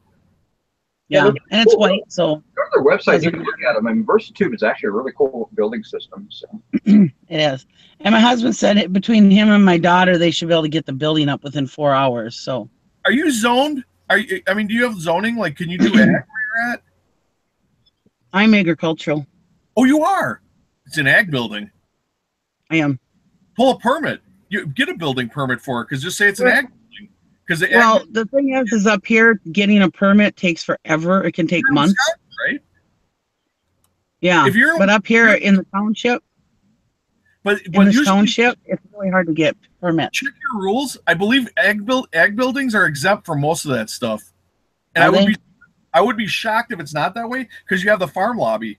The farm lobby pushes to make sure that they don't restrict ag buildings. So you're exempt on most permits. Go on your county website and check it. I will. Because that's now you're so supposed rainy. to make sure you start out using it for ag. When you first put it up, in case somebody from the town comes out and looks at it, make sure you got a few hay bales in there or something, and it's empty. Yeah. And then after that, then go put in your others. Then change the purpose of it. But when you build it, your intent is supposed to be ag. Well, this But- year my husband's just doing a wood floor in there this year.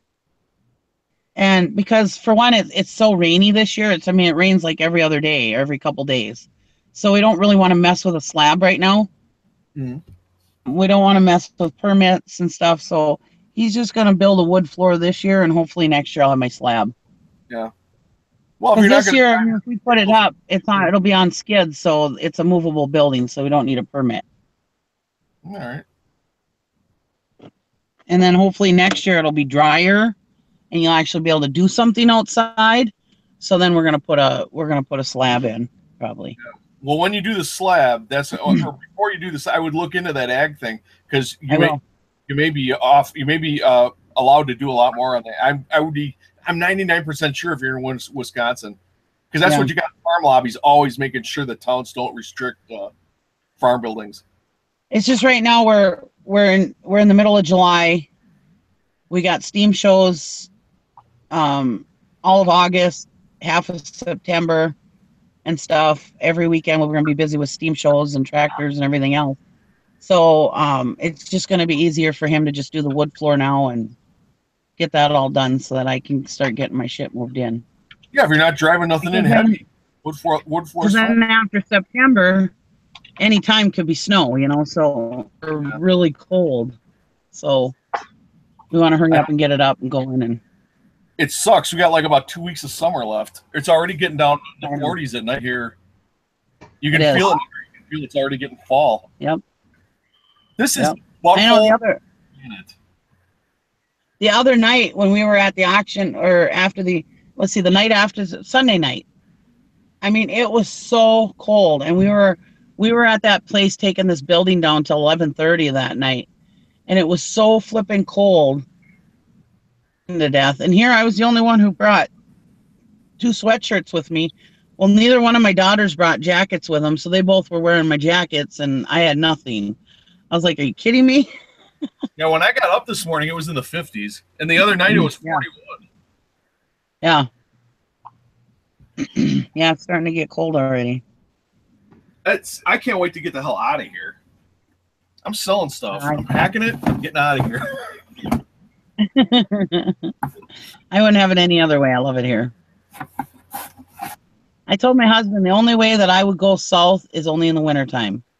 After my dad is gone. I'm not going anywhere till my dad's gone. And he just got a perfect bill of health, so it's not going to be very soon. Every girl I was ever with just loved Wisconsin. I always wanted to move to Florida. I was like, so when Tara's like, we're at that horse show, she's like, would you ever think of moving to like somewhere south, like here in Kentucky? I'm like, yeah. I'd rather move down the Keys, but I'll take Kentucky. I love hot. I love the heat. It could be 110. I love it. Me too. Well, like I was telling these guys the other day, it was 84 degrees at that auction, and I thought I was in the hubs of hell. Oh. Yeah, heat don't bother me. I was miserable. I'd much rather have the heat than the cold.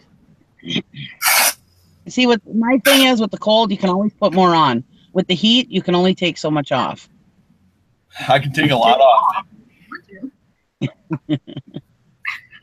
And still be legal. I'm in swim trunks. I'm wearing a t-shirt because the thing's on. But I mean, yesterday I walked around swim trunks and no shirt on all day. It was awesome. Oh yeah. Well, the great thing about when it's warm out, if I get drunk outside and pass out, I won't die of hypothermia. But if I do that in Wisconsin in January, I might die of hypothermia. A friend of ours said that she wants to move somewhere that if she falls asleep outside, she won't die. Yeah. So, we're the 3% coldest. We're in the coldest 3% of the continental United States, and Nikki's in it too. And the Arrowhead is actually worse if you get over there. So we're in the coldest part of the continental United States. 97% of the country is warmer than we are. Yeah. Well, I only live, an hour and a half from the coldest point in the United States, International Falls. Yeah. That's only about, an hour and a half away from me, 2 hours, not even.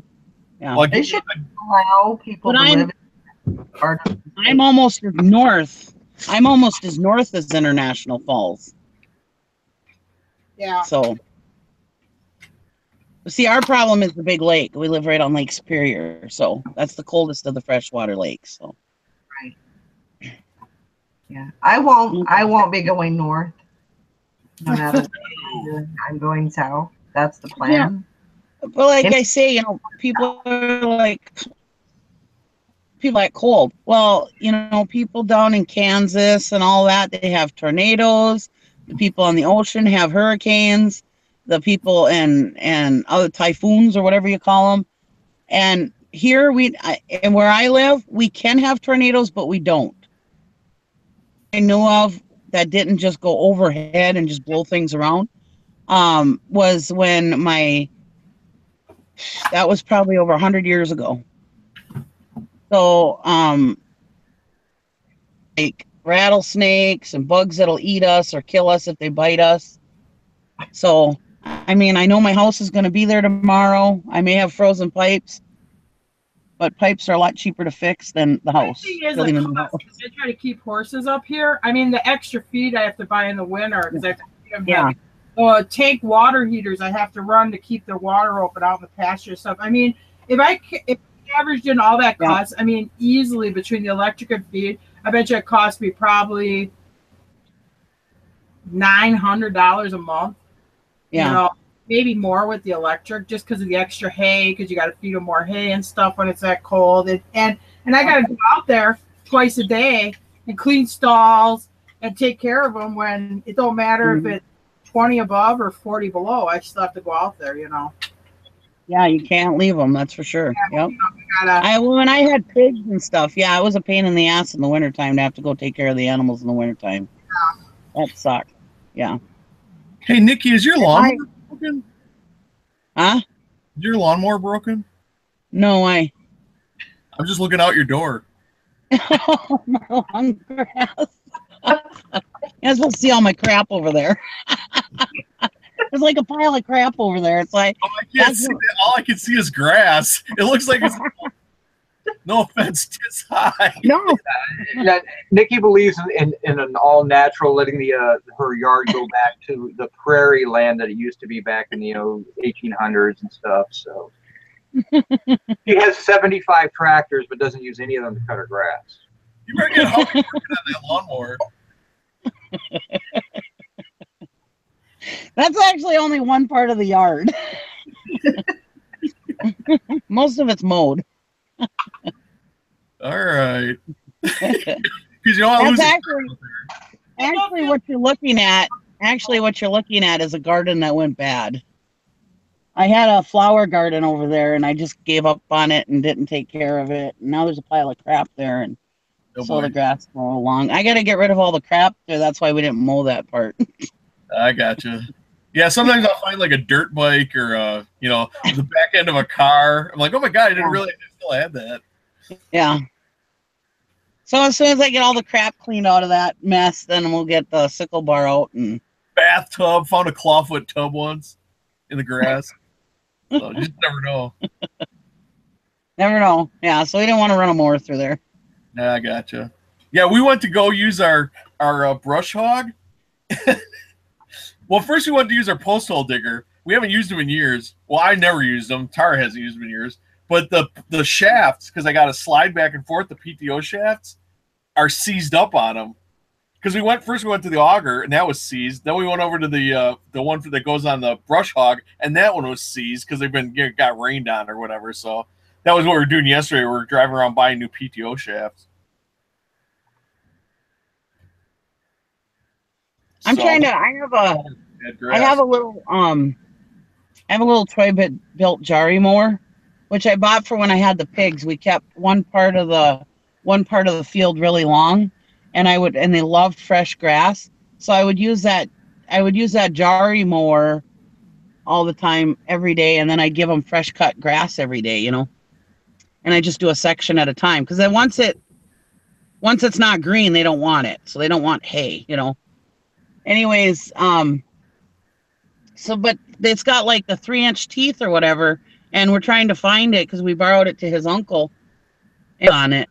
Well, now we're trying to find some teeth for it, and we can't find them. I have to go up to this Hungasto's, I think, and see if he's got some, because We're missing an He's like this auger. guy that's got. We're missing one of the augers because Tara borrowed it to her farrier, and then he borrowed it to his brother, and they never came back. Yeah. I'd have told him, well, that's coming off your next hoof trim, but that's and now it's been years ago, so I hate to bring it up now. It'd be awkward.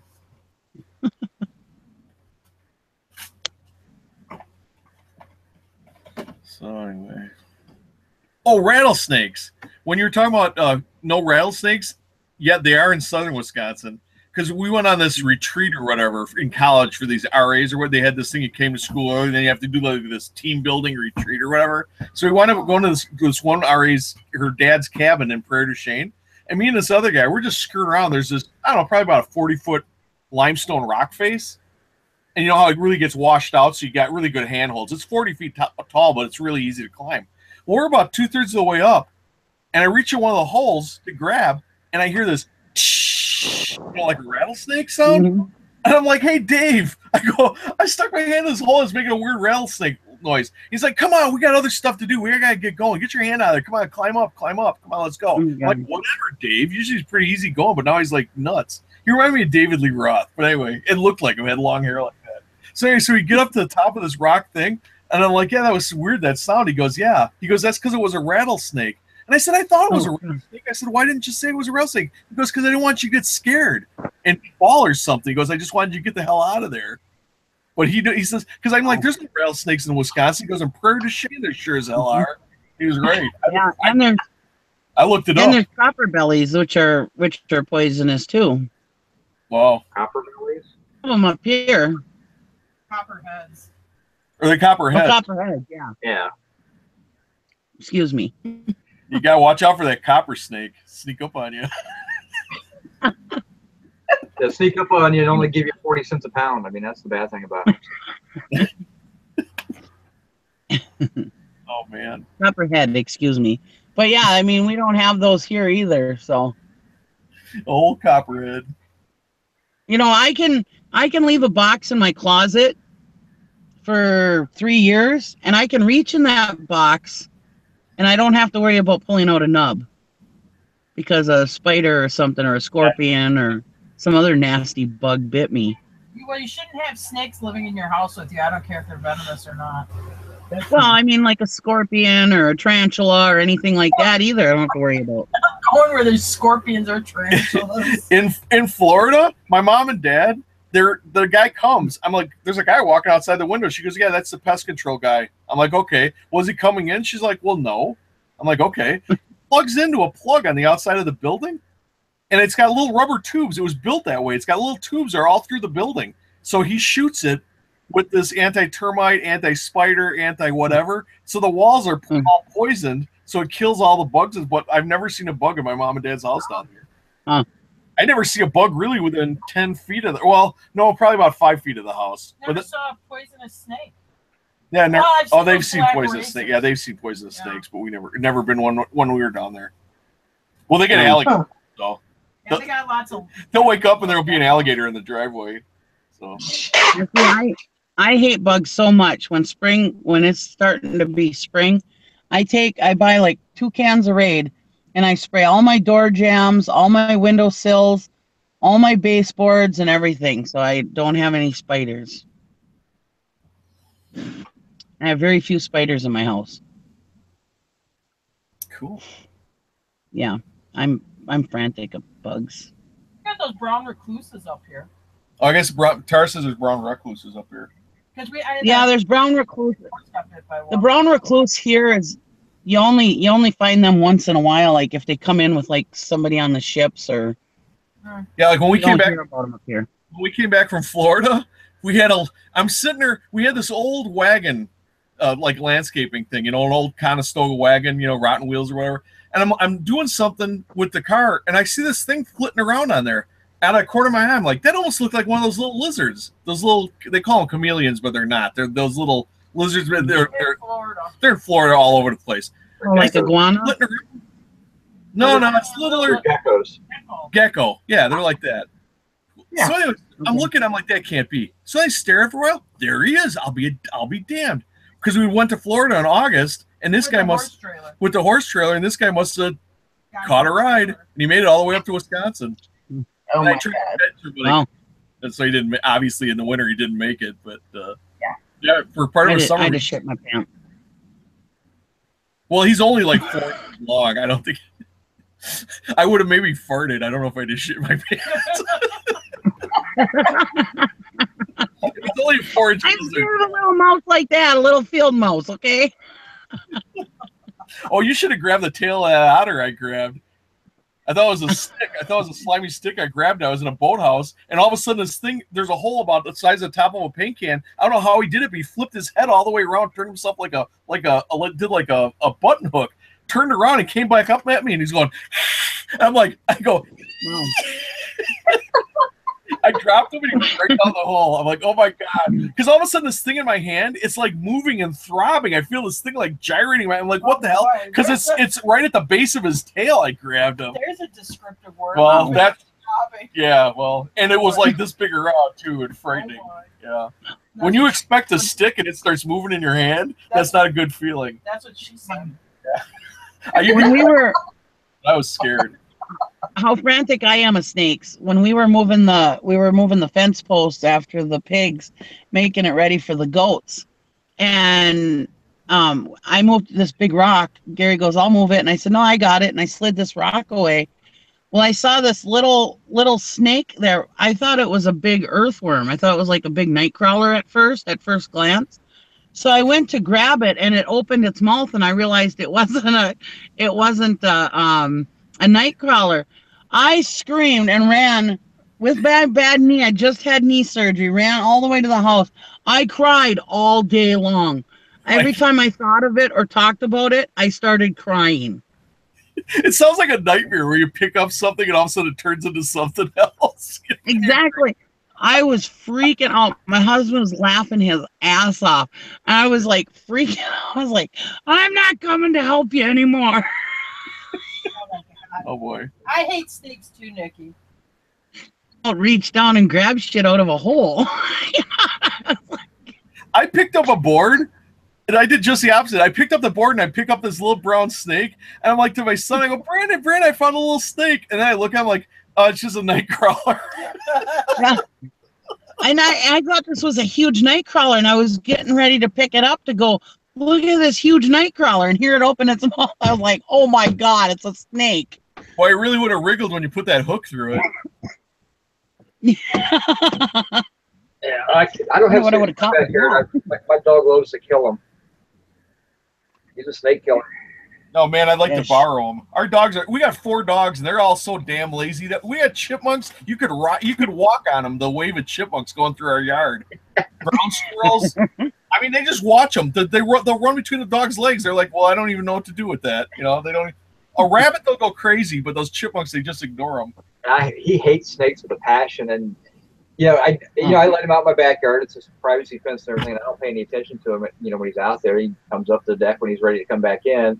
But comes back in the other day, and right now he's 3-0 on snakes. Well, he comes back in and he's got snake blood all over him, and I'm like, oh boy. So then you got to clean him off, and he's all happy. And then you got to go out and find a snake carcass that he's shredded because it's out there somewhere. So. Me and Jim bought a Pontiac Firebird at an auction. So him and my son are sitting in it. The thing is infested with snakes. I've never seen a car get infested with snakes. They're all up underneath the engine. You have old snake skins and snakes under there. Well, anyway, my son's probably 2 at the time sitting in the seat, and here's a big old garter snake, all over the floorboards and that. I'm like, oh man, am I glad I wasn't over there, because I'm scared to death of snakes. Ish. Yeah, it was gross.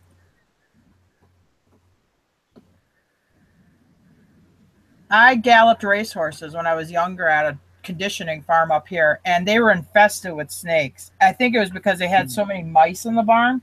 They had all these snakes in the summer, and you go down the barn aisle, and I hate that because when you're walking, you're not expecting, and all of a sudden on the quarter aisle, you'll see that snake go like that. I just scare the shit out of me. The worst thing I ever had to deal with that was when I first started working with Ollie's, I took over the Baltimore market, and it was a disaster. And they had no real, the stores I inherited had not really been managed very well. And one store, we ended up closing the store because there was a grocery store next door, and they had a monster mice problem, and we could not get rid of the mice. And our store wasn't the cleanest store either. I mean, like I said, they hadn't been managed properly. And I met the assistant manager there at opening, and so we're walking the back room, and she's flipping the lights on, and I'm kind of just, you know, getting a view of what needs to be done. And there's this shopping cart full of grass seed, and I'm looking at that shopping cart, and I'm like, you know what? I know there's going to be a mouse in that cart. I know it. Yeah. And I kicked the cart, and it was like an eruption of mice just like this. There must have been 200 mice in that cart. I screamed like a little girl, and I was running the other direction. Oh my God, that was the most craziest thing. I mean, I freaked out on the management, and oh yeah, That's they were cleaned up in disgusting. no time. But it was one of those things like, oh my God, I cannot believe you would let something like that happen. But yeah, we closed that store the year after I got there. So I really hate rats is what I have. And we don't really have rats up here, you know, but when I was a kid, I grew up on a cow farm, and my grandmother had a chicken coop close to the silo, and the rats would go in there to suck eggs. And my grandma, bless her heart, she's a brave old girl, she'd stick her hand under those hens. Well, sometimes there's rats underneath those hens. They crawl underneath the hen and suck the eggs right when the chickens lay in the eggs, you know. I'd chase a chicken off the nest. I wouldn't put my hand under there. Like, no way, Grandma. Oh my God. Because I am not touching no rat. I'd see one of those, and those gray rats, I mean, they'll be like that long, head to tail. Ugh. Big. They're like that. They're huge. Again, I Do probably you see Valerie? She's running away now, Tara.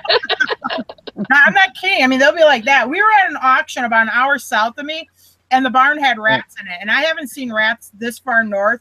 I mean, last time I saw rats was when I was a kid. I'm like, oh, there's rats in the barn, Jim.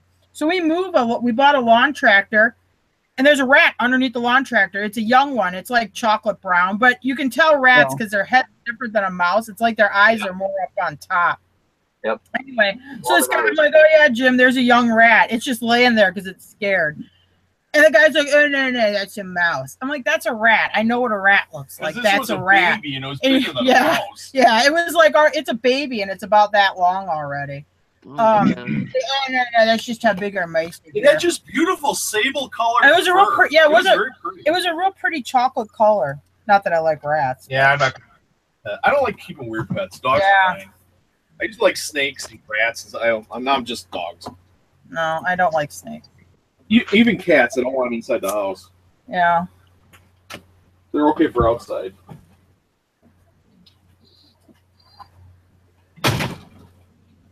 I'd probably shit my pants if I saw a rat in my house. I would move. I've never had one in the house, but I remember my grandma would have them come in the chicken coop.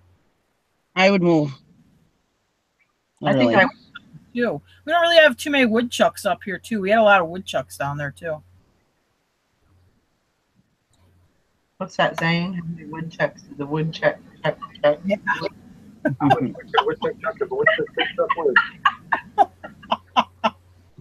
When my husband was younger, they had a house. It was probably like 3 roads from where I live.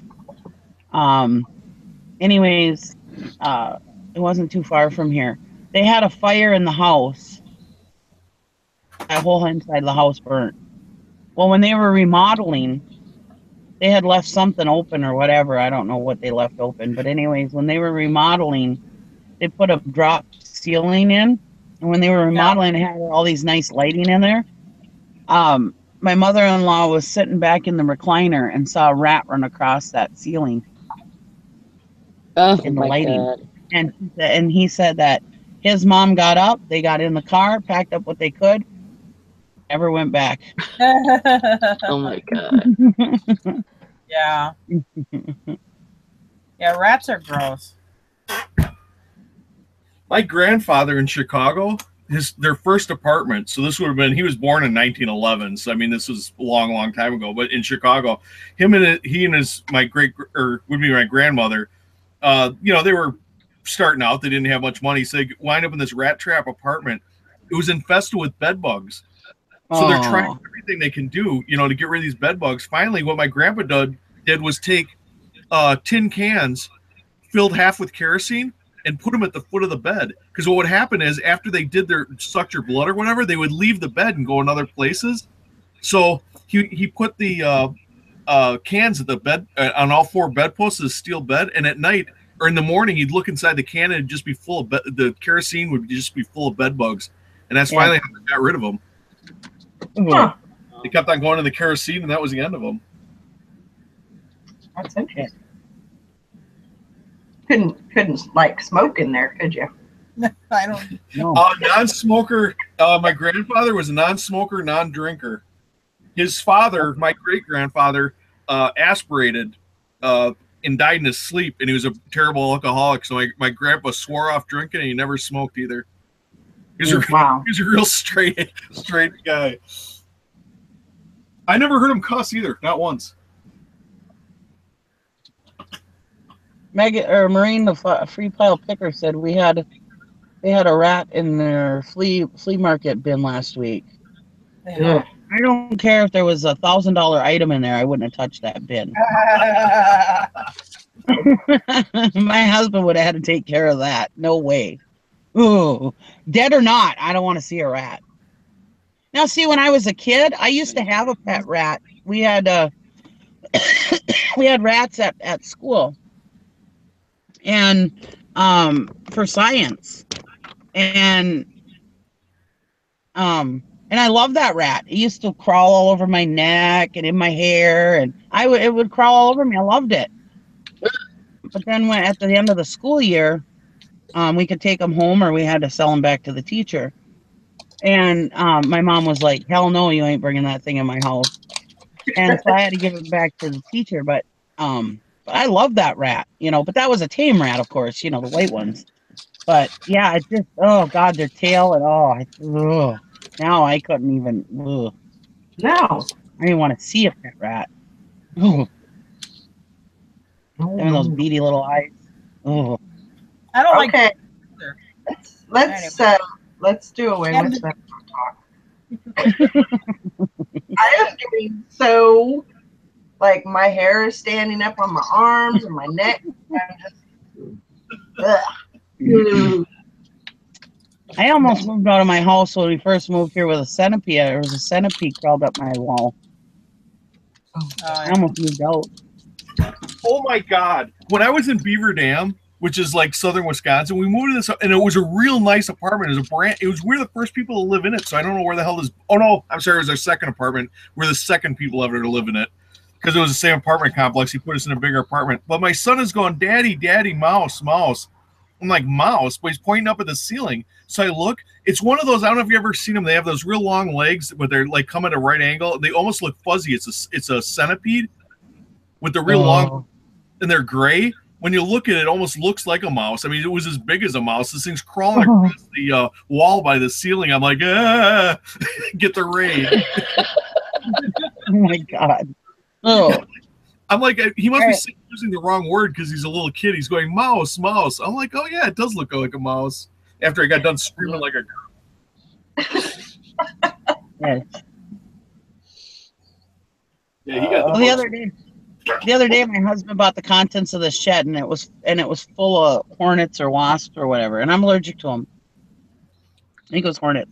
Anyways, so we stopped at the hardware store when we were going to clean it out and to pick up some bombs, And I was reading the box for the bomb and to make sure it would kill hornets. And I'm reading along all the bugs that it kills, and I got the centipedes, and I got, I was just like that hardware guy that works there is looking at me. I was like, and I had to stop him, and I couldn't even read anymore. I was just like, What is that thing that gets in your well? Oh, earwigs. Earwigs. Oh man, they're as bad or worse than centipedes. Those freaking earwigs, and you can stop them, and they won't die. They just keep squirming and stuff. Oh, they're horrible. I don't think we have those here, I hope. Oh, God. They got pincers on their tail. They're real freaking weird-looking alien-like bug. Mm. They're gross. All right, I'm done. That's it. End of story. Sorry. For that. Oh, wait. I thought of one more gross animal or bug. There's this horrible accident where the person was in 2 feet. Oh, I can tell you about horrible accidents. Well, I can imagine. No, my daughter used to do cleanup for crime scene and suicides and accidents and things like that. Yeah. And she had to go to do one that was in Hagerstown, Maryland. And what had happened was a guy was working for Purina Foods that makes the dog food and all the chows and everything. Yeah. And they have these giant tubes, and they have the augers that does the mixing. Oh no. And it was a guy that was working on it. It was supposed to be locked out, and it wasn't. And he had reached in there to do something, and the thing turned on and sucked him in there and ground him up. Yeah. Oh my God. Oh, They opened the bin to get him out of there. 2 legs fell out, and the rest was ground up. And she had to actually climb into the thing and go and clean the whole thing out and sanitize it. Ew. I'm like, that is the most horrible way I could think of dying. Oh. Yeah, because she called me. She's like, how do we do this? I said, well, how's the thing run? She's like, well, it's on a big belt. I said, cut the belt. Yeah. But I don't know if they're going to let us. I said, I don't care if they let you or not. Cut the belt. The machine's obviously a malfunctioning machine. Cut the belt. You won't have to worry about it. It's not hooked to anything else. But they cut the belt on the thing. Yeah. So you could get in there. But yeah, just like, oh my God. Thanks, Eric. I could have went my whole life without hearing that story. Oh, I can give you tons more. Believe me, she used to tell me about all kinds of stuff. So. But yeah, I mean, but she also did hoarding clean outs. She did a clean out of a lady's house once. It had a lot of mice in it. But the lady was hooked on buying from QVC. So the problem was there must have been $10,000 worth of new stuff, but it was all ruined. The packages were all wet or destroyed or chewed on. But you open the packages and everything was brand new. Huh. So she was bringing all kinds of brand new stuff home. I mean, it was crazy. Yeah. And here's the amazing thing, because it was QVC stuff, even though it was like brand new, it was still worthless. Yeah. I sold a bunch of it. She kept several of the cameras, kept a computer. You know, I got a 40-inch TV over there that some guy shot himself and a little bit of blood got on it. She cleaned it off, but people didn't want it. Yeah. What was her job? She was doing the crime cleanup, and oh yeah, she did suicides and. There was a time. Wasn't there a time when you were doing real estate where you didn't have to be licensed to do that? Yes. Did you do one? Yes, I did. Yeah, Jim did one, but that was back up here. You didn't have to be licensed original to do one. Yeah. She he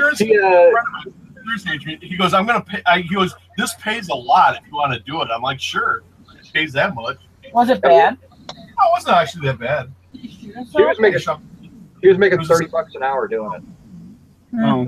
Yeah, the money's really good. I mean, she had several times she had to drive to New York. She said the worst one she felt like doing was guy stepped into an elevator and the elevator wasn't there. Yeah. So they had to clean out the bottom of the elevator shaft, and then she said the coolest thing she ever did do is they did a MRSA cleanup out of. She was underneath New York City in the tunnels. They were putting in new subway tunnels. So she was in the Sandhogs locker room that they built down there. She was like 150 feet underground cleaning this thing out. She said it was really cool. Heck. But yeah, there's a bunch of different ones that she did. I mean, I said it's just kind of weird. I mean, but money was really good. Yeah, now you have to be licensed to do that because I think like if there's blood in the carpet that has to be disposed of. There's all kinds of stuff. You know, for like if she would go to say somebody got killed in an apartment and laid in the apartment before they were discovered, they would have to cut the carpet out and remove the carpet. Then they have to actually they had a chemical they would spray to see if it activated on any of the flooring underneath that. Yeah. If it activated there, they'd either try to clean it, but a lot of times it's soaked through, so you'd have to cut the floor out as well. Yeah. And so until you get to the point where you have no indications, indicators they call it, if there's no indications of any type of biological material. And the nice thing is all they had to do is they had to make sure that the place was safe. So if they had to cut the floor out, they'd just throw a piece of plywood over it and let the people who owned it deal with it after that. Yeah. But she's taken out toilets. She's broken out bathtubs so they couldn't get them cleaned out. I mean, that's the hard part of the job that most people don't realize. And then they would actually bring it all up. Anything biological waste they had to bring home, bring back. They had a storage unit. They would actually pack it up in special boxes, and they'd have to call for a pickup from a waste disposal company. Yeah. Why don't they send these? And I'm not going to say. Let's say they're just foreign owned, I'll say that. These motels and stuff, where you go in there, you walk into the motel room and you look at it and you can just tell it's a gene pool. I mean, why don't they sell hazmat people in those motel rooms and clean them things out? Like when you put your hand on the comforter and you can feel like it's got this hard coating on it. Yeah. Like, I don't know about you. When I go to a hotel room, the comforter gets taken off and thrown in the corner. Yeah. Yep. Not mess with the comforters. It's a crime scene. Yeah. Absolutely. They never wash those. Nope. You probably get pregnant off of those. Oh my! One year we went to Florida, and it was like a Days Inn or something. And the room was not cleaned really great, whatever. But we stayed there. It's me, my mom and dad, my brother, my sister. We're in the conversion van. Well, underneath the bed, I find this pile of dirty books. They're like You can sniff out porn. they're just letters. I mean, they're smaller magazines, and they have like a dirty picture on the cover, and then the rest of it you're reading these letters. I mean, but they are way out there in these letters. So me and my sister are in the back of the van reading these letters to each other. My mom's like, "What the hell?" Okay, Jim, you just went to a weird place there. I'm sorry. Well, I have a good sense of humor. Do we? Oh gosh. Yes, and I love my sister. Not that way. Not Well, you're weird. moving to Kentucky. You'll be fine. No, we're in the flatland. I'm gonna knock out a couple of Jim's front teeth, and we'll make him look like a real ill folk. You'll be fine.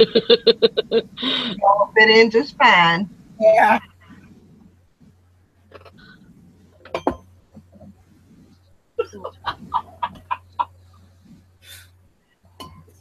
There's this one where the lady had to put socks on her dog's paws. One of those crazy letters in those magazines. And how would that be perverted? It was so the dog didn't scratch her. Oh, yikes. Oh, I didn't get that. Yes, it's extremely perverted. Oh, and you man. can't don't sell the socks on eBay. Well worn. Gross. Did they all start with the phrase, and I thought it would never happen to me? Oh man, that was funny stuff.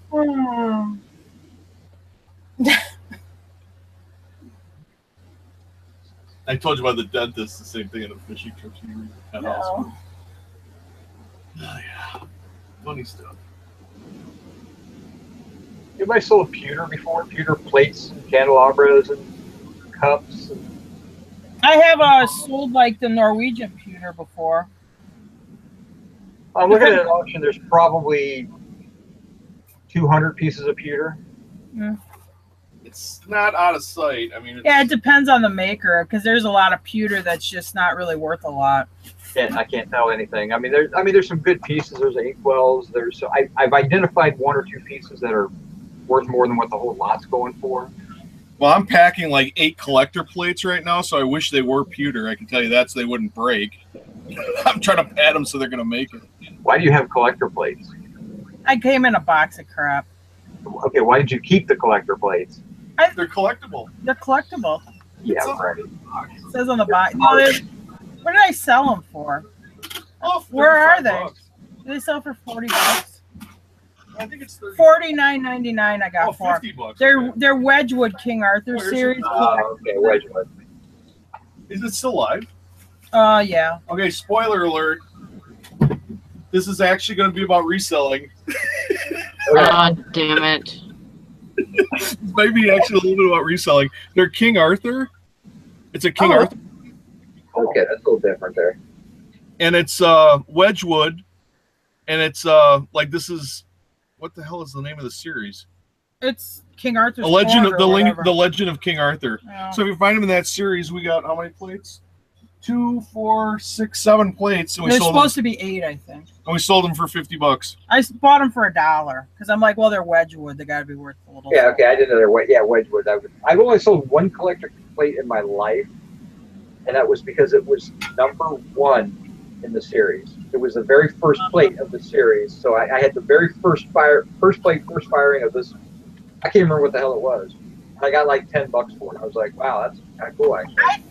I think some of like the Franklin Mint and Danbury Mint ones actually have some value, but I'm not very versed in it. You know what really sucks? When there's a super cool picture like John Wayne or something from Star Trek or something, but they put it on a stupid plate. I'm like, yeah, I really like that picture, but I'm not hanging a stupid plate on my wall. I used to have a relative that he had invested thousands of dollars because he wanted all the Star Trek plates and had them hanging in his living room all over the place. Yeah. They look dumb. Yeah, they look lame. All I know is every time I came over, I'd look at his wife, and she would sit there, and you could tell that the anger from these plates, because he was spending $40-$50 a plate. Yeah. Well, we should do that one night in a bar. I mean, as long as you're not going out to the tavern too. I mean, I guess I just was out of curiosity because honestly, I don't like. There's Bradford Exchange, Forbidden City. It's 2-4. There's 8 of them. They got $510 for them. So some of them, it depends probably on the maker and the series. They do have some value. Yeah, there's just too many dogs out there to even get involved with them. Yeah. Collector plates are like teacups. Yeah. If you find somebody, it's very hard to find somebody that's a collector, but if you find somebody who is a collector of teacups, you can sell teacups and saucers for pretty good money, but it's hard to find that one person that's collecting one teacup, you know? Yeah. But if you find that right person, you can make some decent money on teacups. But I've never understood the teacup saucer crowd either. So. But at collector plates, they're even worse than teacups even. No, there's a couple here. There might be some in that tote there. Anyway, so I paid $1 for the Wedgwoods and they sold for $50. That's $50 with free shipping, so I don't know where they're going. It cost you $10, $12. I do. It's going to cost me $15 to ship them. $15 to ship. Priority. I get a lot of collector plates in dollar boxes, and they do pretty well at the rummage sale or flea market, though. Yeah. Honestly, I don't mess with a lot of glass. I mean, when I did the flea market, I used to sell a lot of china and porcelain and stuff like that. Mm-hmm. I don't really mess with it very much. It has to be something that sells pretty good and pretty consistent. I just don't like storing it. I don't like, packing it, effing with it. We call it crap. Back in the day of eBay, you used to be able to sell that stuff for good money. It was worth dealing with it, Yeah. But now it's not worth dealing with it as much as it used to be. Yeah, like depression glass, like the colored glasses. It seems like that. Unless you got something that's a really good maker, a lot of that really crashed on that stuff. Yeah. But if you think about the person that collected like pink depression glass, it would have been like my grandma. Well, those people are dying off. Mm-hmm. Your collector base is dying on you. It'll come back. I mean, like everything else, it'll come back, a little bit later, and it'll all come out. The problem is there's a lot of that stuff out there too. Yeah. It's not vintage, it's not rare. I mean, it's vintage, but it's not rare. I mean, different patterns are rare, but that's the hardest part is figuring out, what's a rare pattern, or it's like my mother-in-law has several pieces of this one pattern I've never seen. I can't remember what it's called, but she's like, I'd like to get a few more pieces of that. And I'm like, well, look eBay. Yeah. I know about 3-4 years ago, cobalt blue glass was like huge, and red glass, the ruby red glass, that was huge also. And I used to sell the shit out of that, whether it was Fenton or not. They loved it. Yeah. I sold the shit out of that on eBay a few years, probably about 3-4 years ago. I mean, it was like, I could buy it for $1 for a box of it at the auction, and each piece I'd sell for at least $20, if not more. Yeah.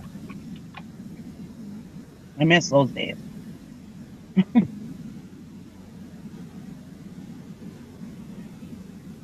But it doesn't bother me to ship breakable stuff. I mean, that's how I started. I mean, I started out with vacuums and vacuum cleaner parts a lot, mostly, but I did a lot of glassware too. Yeah. Glass doesn't scare me. I just like worth something, worth my effort in the care and packing it. You know what I mean? I mean, like glass, if it's not worth like $40, I almost don't even want to fool with it. Yeah. Well, back then, I would be selling tons a day too, So I mean, it was well worth it.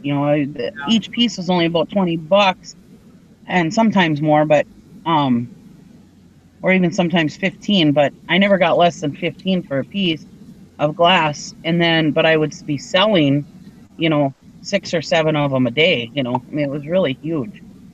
And when I say like $39, it's because I do free shipping, so I gotta account for the shipping in there, Yeah, this was plus shipping. Yeah, and you do paid shipping.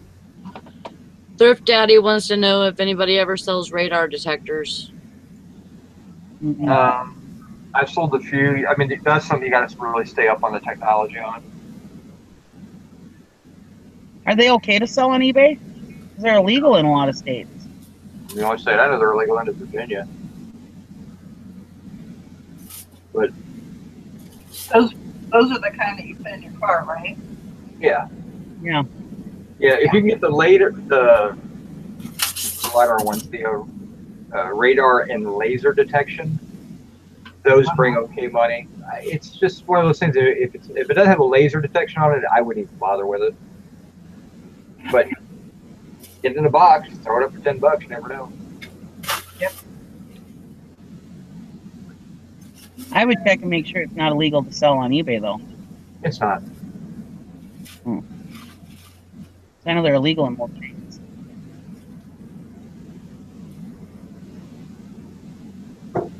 I don't know anybody who still uses one, to be honest. No, because now they have that instant on. They don't. Yep.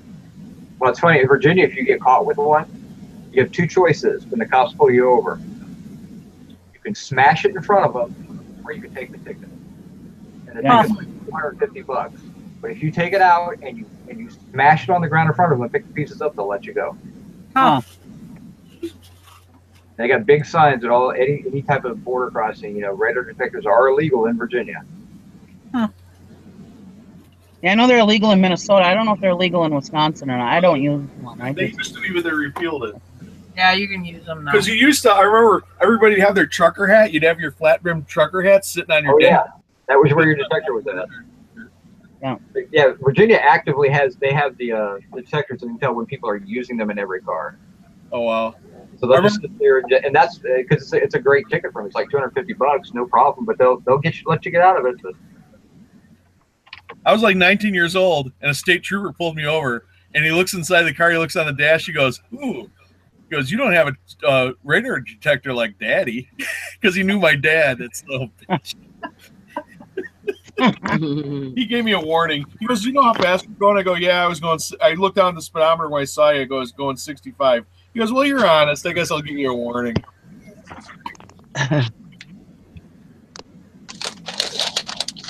I used to have my.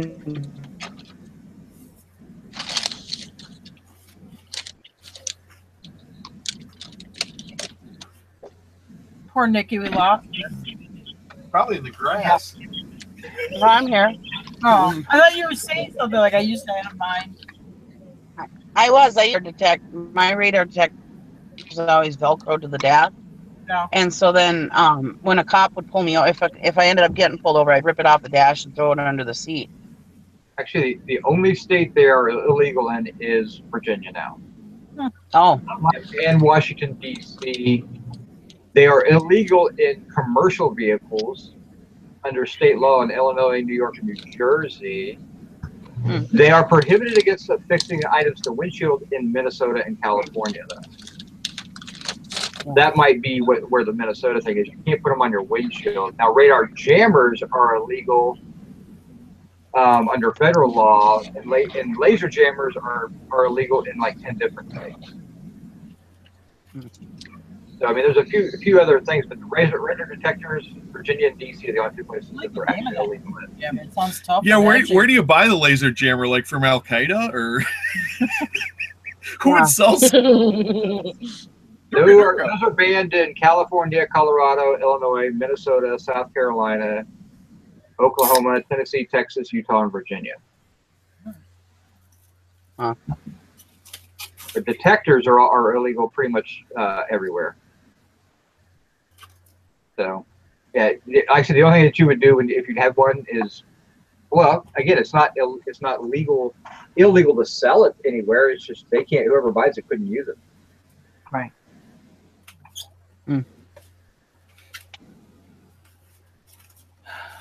Is today the day Right. Sally's on her challenge, or is that tomorrow? Thursday. Thursday. What day is today? I have an auction to go to today. I'm checking Wednesday, right? Today is hump day. Wednesday. Yeah, we're doing it tomorrow. Eric, can you help me? Really old book, but I can't find a date in it. Oh, wait, go down a little bit. Let me see the whole thing. Year presents a picture history. Okay, let me see the side. Is that a Reader's Digest or a life book? It's like an old library book. Okay, who published it? Year, I believe. No, go inside. Yeah.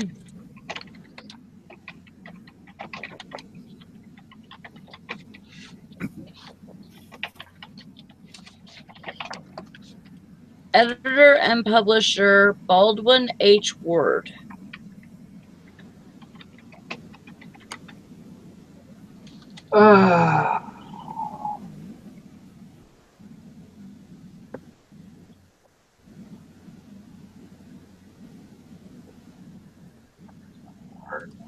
No ISBN or anything on the back? No. No.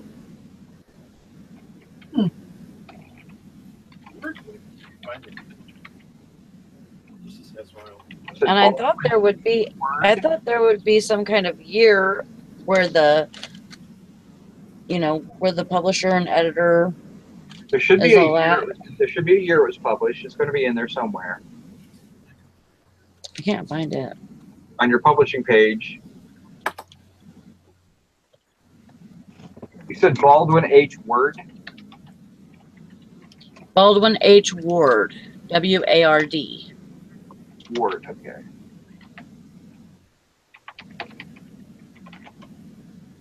And it says your lifetime in pictures, year, the annual picture history. And then it has an address.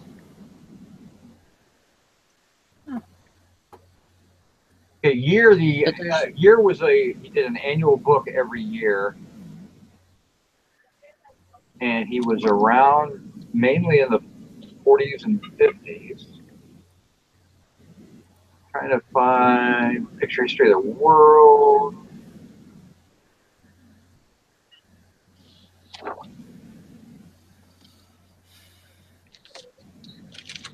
Great religion. And then it says introduction by Dr. Albert Schweitzer. That's a good doctor. Mm-hmm.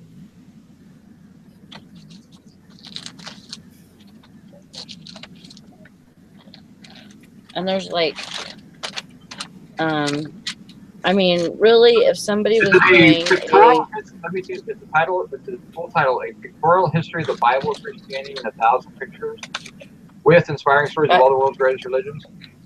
Yes. Okay, that was published in 1952. There is one copy on Amazon right now with a really horrible picture.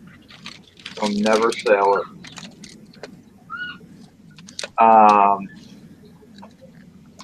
They're asking $11.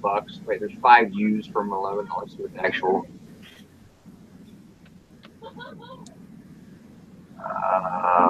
Federal Books has one for $18.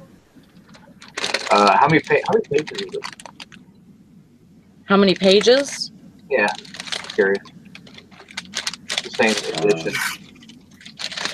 It's pretty rough. I mean, the inside of the book is fine, but the cover. You get the dust jacket that's got that plastic over top of it falling apart. Sounds like. Yeah, and the book itself, the cover. It's 192 pages. Is it all pictures or? What's that? Is it all pictures?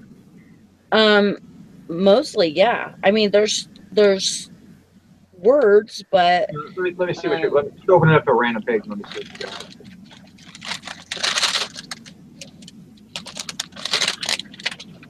let me see if I get it in light here. Okay, so it looks like newspaper stories that were reprinted. Yeah. Okay. Mm. I mean, there's a lot of pictures in here of like old artists portrayal of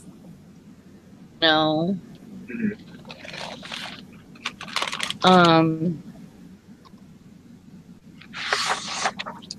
just it's very in detail about different forms of Christianity, different religions actually.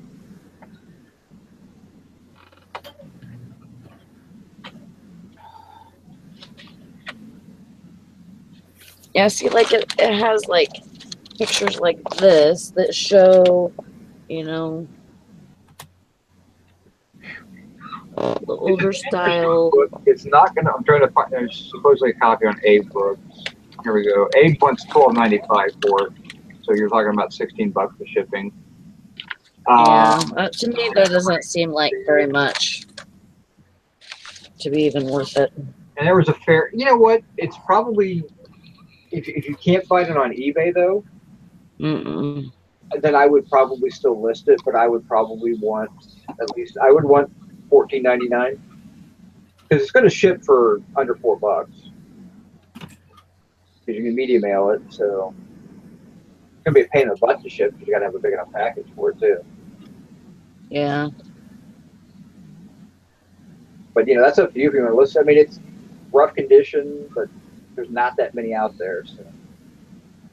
Yeah.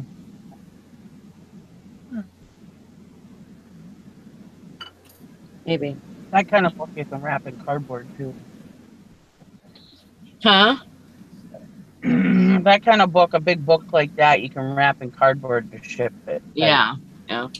What's the nice thing? All you got to do is research Baldwin H. Ward on Abe books, and then you'll get a title and you'll get a description that you can just cut and paste over and then tweak to fit your eBay listing. And there's really not much work to listing it. And where's this? Abe Books. Abe, okay. Yeah. So yeah, I was looking. Yeah, it'll have like all your information in there about it and when it was published and all that. So. But sometimes their pricing isn't, it's kind of like going to replacements.com. Their pricing's very high sometimes. Yeah, this one is an as-is fair condition book, and they want basically $16.94 for it. So. But it's a good information. Yeah, there's nothing wrong with Abe Books as you know trying to find something you can't find. But, yeah. Yeah. It's just I couldn't find it on eBay at all, and I was like thinking, well, I wonder if it's that freaking rare. But They can't give you a reason why they sold it for that. yeah, it's not. Yep. And this one's not in very good condition either. So. You know, I have a rule for my stuff. If it sucks condition wise, unless it's super rare, I ain't dealing with it. You know, if I find, you know, I've got a desk lamp that's a mid-century modern desk lamp that's got a crack in it. I normally would not list something like that, but they're pretty rare. So it still works. It's just a cosmetic issue. I'll just disclose it. But if it had been just an average everyday thing, it would have been trash. Got them. Right. I think that's where it's headed. Not worth. I don't like to list a lot of parts anymore. Yeah, it's not worth the hassle. I mean, I got a Gerard turntable down here that I paid like $8 for, and I'm gonna pull off pieces of it. I'll sell that. This book, and I have 2 atlases, and they're National Geographic atlases, one of North America and one of the world. What year? I want a copy. 70s, I think. Yeah, see, A lot I've of people never like had the one. older ones because they have the older country lines drawn and things like that. So that's always kind of interesting to people. Like a globe. That's not They what? have different country lines. I mean, if you look to Africa, there's a lot of countries have changed names. If you look to the Middle East, a lot of things have changed names. So a lot of people like to go back and look at that type of stuff. Oh, I see. It's like Yeah. a globe. You can date a globe by the countries that are on the globe. You know, if you look in the Yeah, this one actually has, one of them has pictures from space down at the United States or whatever. So, I mean, it's always interesting. I mean, and again, I've sold National Geographic maps, so I'm sure the atlases will sell. Are they going to sell at a decent price if you want to hassle with them? Yeah. It's an easy list. Right.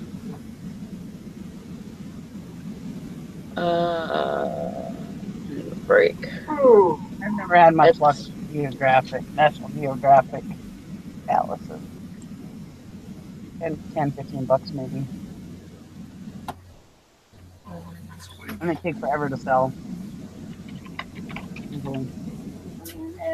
Hi. Why did you wake up at 10? Because you stayed up too Did you late. stay up all night playing video games? You partied too hard?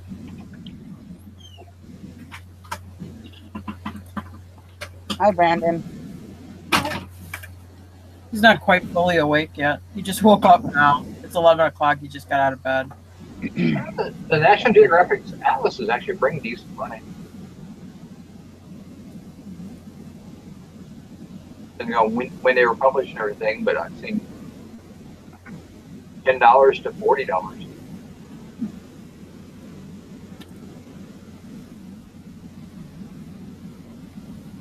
Yeah, that's decent stuff. So. Well. All right, guys, I think I'm going to wrap the show up for the day. So we'll go tomorrow. Have a great day. Have a great day. See you all later. Hey, guys. Bye.